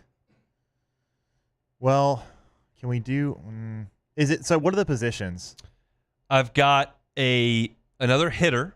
So you've guessed one of the 9. You can go with another of the 8, and then I've got another pitcher. Okay. Then let's go with Kaysen Evans. Kaysen Evans, third team All-American, not even a freshman team, third team All-American. Kaysen Evans is on the pitching staff. Kaysen Evans, incidentally, was it the third team or was it the second team? The Kaysen Evans. But yeah, third team, 5-1, 2.05 ERA for Kaysen Evans this year. He had 7 saves for the Tigers, 52 2/3 innings, 71 strikeouts. His opponent batting average was 2.28. So Kaysen Evans is a third team All-American. The other one, a hitter, second team All-American. Ethan Fry? Nope. Probably some folks yelling at their steering wheels right now because you're not getting this. Yeah, probably so. Go around the horn. All right, we got Jared Jones. There you go. You got Okay. it. That's the thing. And this is I kind of got heated. I don't know if heated's the right word. I strongly worded my position on Lafayette Radio yesterday. I do a show over there. I'm a guest every Thursday.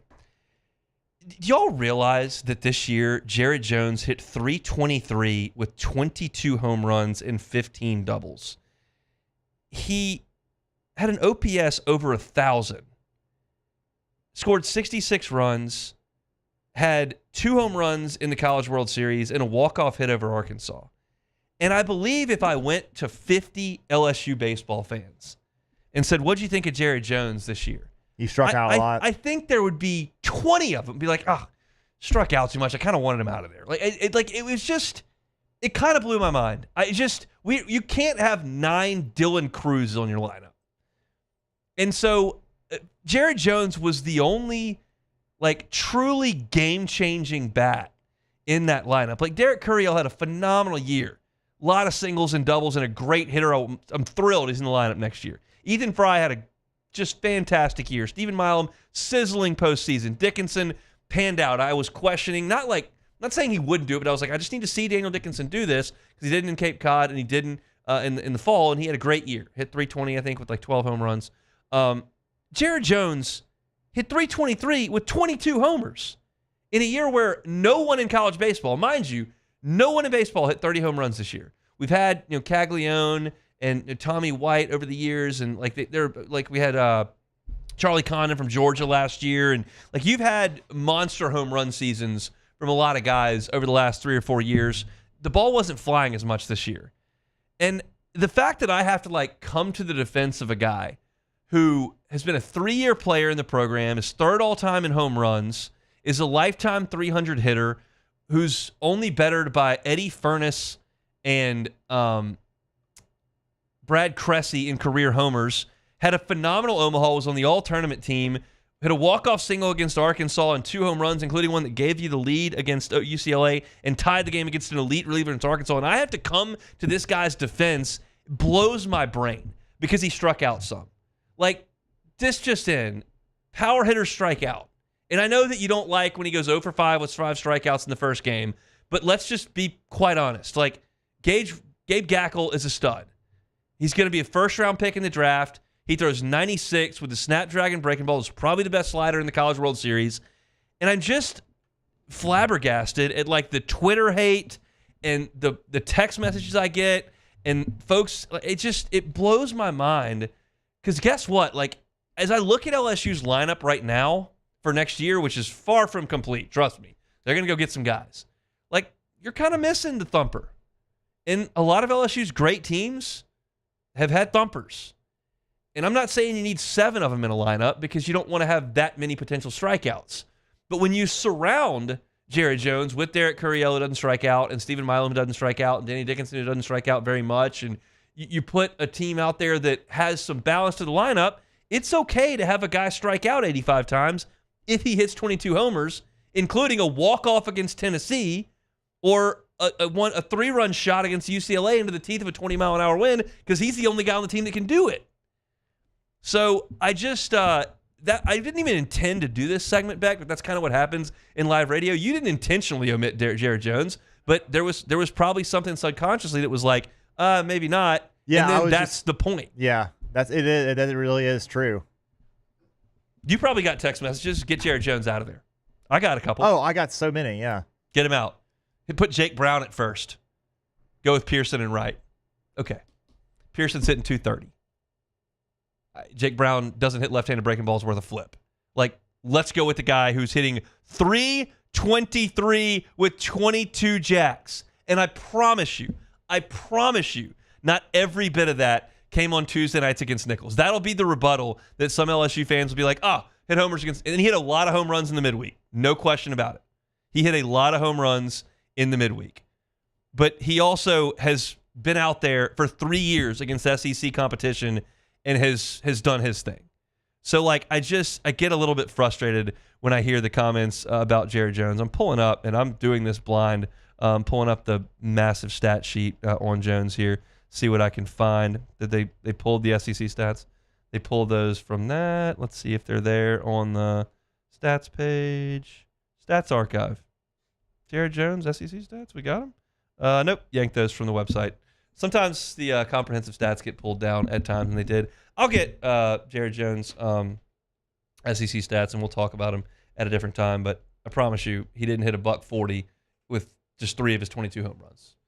Guy had some homers in league play, too. So, all right, that's it for this segment. We'll come back and close it out with some Take It or Leave It next. The Hunt Palmer Show. Genesis of Baton Rouge. GenesisofBatonRouge.com is that website. Every car that's on the lot is online at GenesisofBatonRouge.com. Go test drive a vehicle, because the odds are that most of you that are listening have never been behind the wheel of a Genesis. Those are the odds. And I would say just change that when it's time for you to go get into that car market, because they've got something for everybody. Sedan, SUV, and I can promise you this, you're going to get behind one of the safest cars on the road when you get behind the wheel of a Genesis. Every single model on the lot, not like the one, every single model, entry level to the high end, IHA top safety pick. All of them.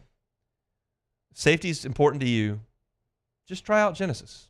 Go see them, airline at Piku, or check out the inventory at GenesisOfBatonRouge.com. Every new purchase, 10-year, 100,000-mile warranty, and 3 years of complimentary valet maintenance. It's Genesis of Baton Rouge. Check them out online, GenesisOfBatonRouge.com.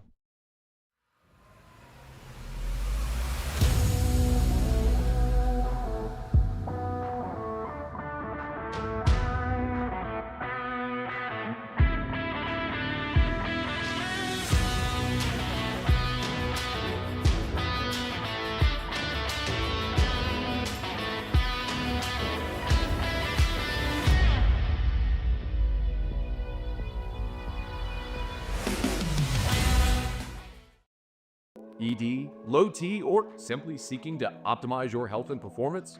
Goodwood Men's Sexual Wellness offers a range of discreet services to address your specific needs. We empower men to reclaim their health and confidence. Visit yourgoodwood.com. There it is, the extra mile, on the border of expected and extraordinary, for those willing to go further, like vans customized for work or play, with safety and tech to keep you connected. Supported by a 5-star sales, service, and finance team. And backed by the 1-star you know. So go the extra mile. It's never crowded, because so few have what it takes to go there. Mercedes-Benz Vans. These are the luckiest ice cubes in the world. They could have been a thankless bed for an all-you-can-eat salad bar. But instead, they've been called upon to cradle and cool a crisp, refreshing Dos Equis. Looks like the lucky just got luckier. Dos Equis. At Auctioner, we know healing is a team sport. That's why we've partnered with world-renowned orthopedic surgeon Dr. James Andrews to create the Auctioner Andrews Orthopedics and Sports Medicine Institute. Whether you're a professional athlete or a weekend warrior, our team of specialists are dedicated to getting you back in the game. So whatever your reasons are for reaching your personal best, we've only got one. You. Auctioner Andrews Institute. Long live you.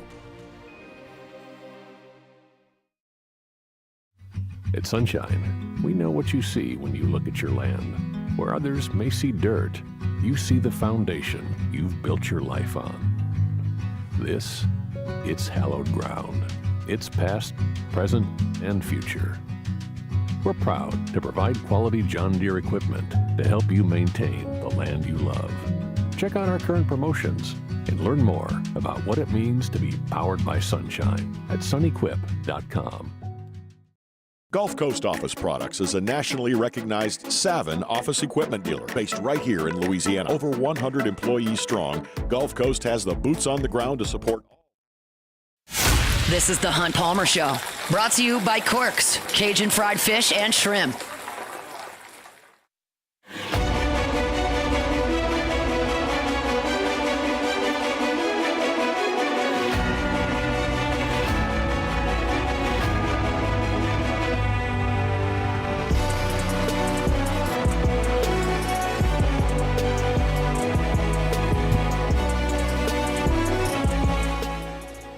Found Jared Jones' SEC stats. 264 with 7 homers. And before you go crazy, you go, see, 264. LSU had 3 guys this year hit over 300 in SEC play. Derek Curiel was not even one of them. So, I don't expect Jared Jones to hit 340 in league play. That's not why he's out there. But 7 homers in 30 games, pretty good hit rate. Talking about 10 weekends, 7 homers. More often than not, in one of the games in SEC play, over a given weekend, he's going to give you a homer. So, look, I'm not here to tell you he's got to be a first-team All-American. I'm not here to tell you he's the greatest player in the history of the school. I'm just saying put him on the bench because he struck out a few times. Not my favorite idea. And that was what kind of got me moving in the right direction yesterday on the air, and then all of a sudden it happened again there. But Jared Jones, second-team All-American by the folks at D1 Baseball over at first base. Beck, we got Take It or Leave It? Yeah. Good. Take it or leave it. Take it or leave it. Presented to you by Flight by Yingling, the next generation of light beer, crafted by America's oldest brewery. Today's hottest stories in sports, news, and sometimes even Hunt's life. The question is, will he take them or leave them?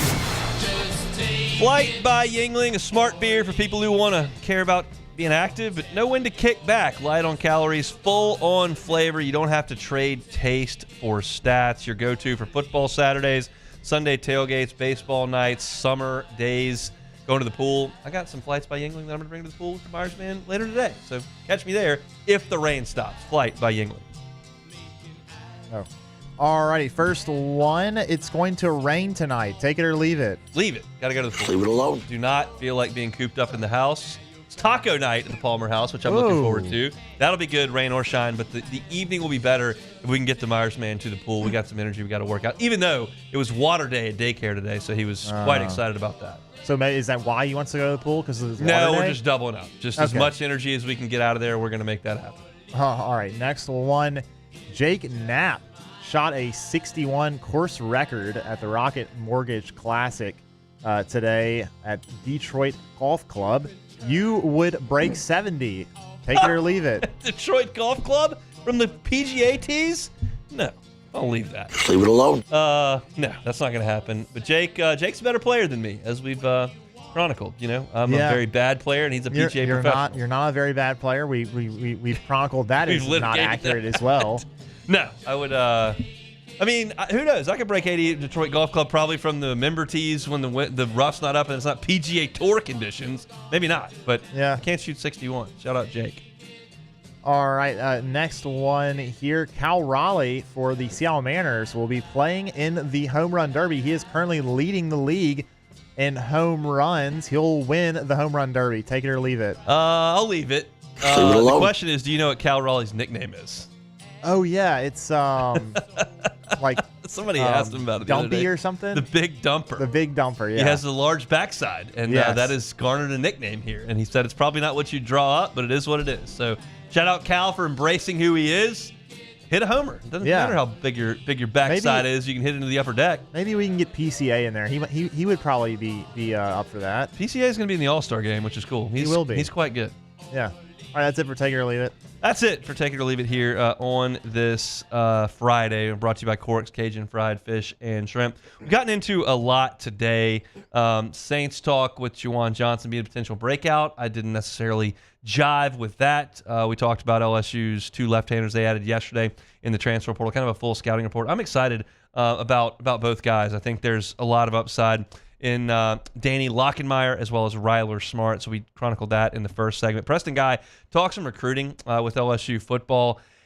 I'm a little intrigued, disappointed might not be the right word, but just interested in the fact that LSU had those 3 major weekends of recruiting in June and didn't get a commitment from all of that. So we'll see what transpires during the dead period. Preston kind of thinks maybe not a lot. But we went over how LSU needs to handle quarterback moving forward and what we thought about the LSU signing class to this point in the second segment of the show. A lot of baseball talk, and then we had Wilson Alexander on to talk about the revenue sharing. He's got a great piece up at The Advocate right now that you can read to dive deeper into that. You can hear my thoughts on it in the following segment.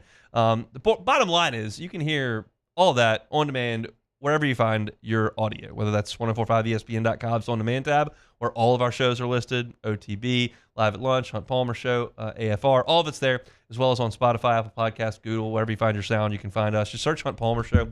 Like, subscribe, rate, review. We appreciate that. You can catch today's show in its entirety if you're just looking for shorter snippets. Hunt on LSU, all your LSU football. We're starting to sprinkle some baseball into that as well. So your LSU sports can be found at Hunt on LSU on YouTube or wherever you find your sound. And you can find us at Hunt on Saints coverage year-round. Ross Jackson's got you covered over there at Hunt at LouisianaSports.net. I've got a column up at LouisianaSports.net right now about LSU not having a quarterback and kind of my thoughts on that in the last 2 high school classes to this point and where I think that leaves the Tigers. So you can go check that out for free at LouisianaSports.net. Man, it's been a crazy week, a settling week after the wildness of those 2 weeks in Omaha. Glad to be back, kind of glad to steady the ship here over the last couple of days and enjoy a normal weekend, which we haven't had the last 2 weeks. We'll be back in action on Monday. Remember our shows on Friday brought to you by Cork's Cajun Fried Fish and Shrimp. If you're looking for catering, 4th of July, you're having a big family over, you don't want to cook for everybody, don't want to get the smoker out for everybody, just get Cork's to cater your 4th of July for the family. Big trays of crispy fried catfish, jumbo Gulf shrimp, crispy shoestring fries, all that can be at your service. Just let them know. Give them a little bit of heads up and they can help you out there. Government between Foster and Jefferson. On Monday's show, we're going to talk about Daniel Dickens' hamate bone a little bit, and then I'm quite confident we'll have some baseball transfer portal to get into on Monday's show, so we'll get back to that. Everybody have a safe, happy, fun weekend. If your summer vacation is off and running, enjoy that. We're back tomorrow, but until then, we'll get you to the finish line work-wise. AFR is coming up next. Taylor Sharp sitting in the captain's chair for Matt Moscona. I'm out of here. Hopefully it doesn't rain. I got to get a haircut, and then we're trying to go to the pool, but I'm back Monday for a Monday edition of the Hunt Palmer Show. We're right here on the Capital City's leader in sports talk. It's 104.5 ESPN, Baton Rouge. The Hunt Palmer Show.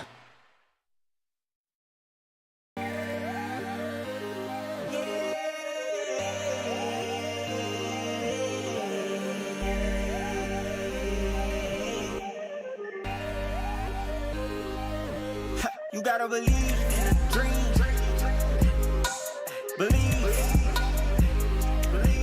You gotta believe in a dream. Believe. You gotta believe. My whole team on wild. Man, age is just a number. Don't let it dictate how you feel. Goodwood Bend Sexual Wellness has anti-aging services that can help you look and feel your best. Visit yourgoodwood.com and discover a renewed sense of vitality. These are the luckiest ice cubes in the world. They could have been a thankless bed for an all-you-can-eat salad bar. But instead, they've been called upon to cradle and cool a crisp, refreshing Dos Equis. Looks like the lucky just got luckier. Dos Equis. At Auctioner, we know healing is a team sport. That's why we've partnered with world-renowned orthopedic surgeon Dr. James Andrews to create the Auctioner Andrews Orthopedics and Sports Medicine Institute. Whether you're a professional athlete or a weekend warrior, our team of specialists are dedicated to getting you back in the game. So whatever your reasons are for reaching your personal best, we've only got one. You. Auctioner Andrews Institute. Long live you. At Sunshine, we know what you see when you look at your land. Where others may see dirt, you see the foundation you've built your life on. This, it's hallowed ground. It's past, present, and future.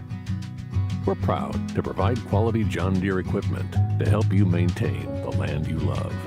Check out our current promotions and learn more about what it means to be powered by sunshine at sunequip.com.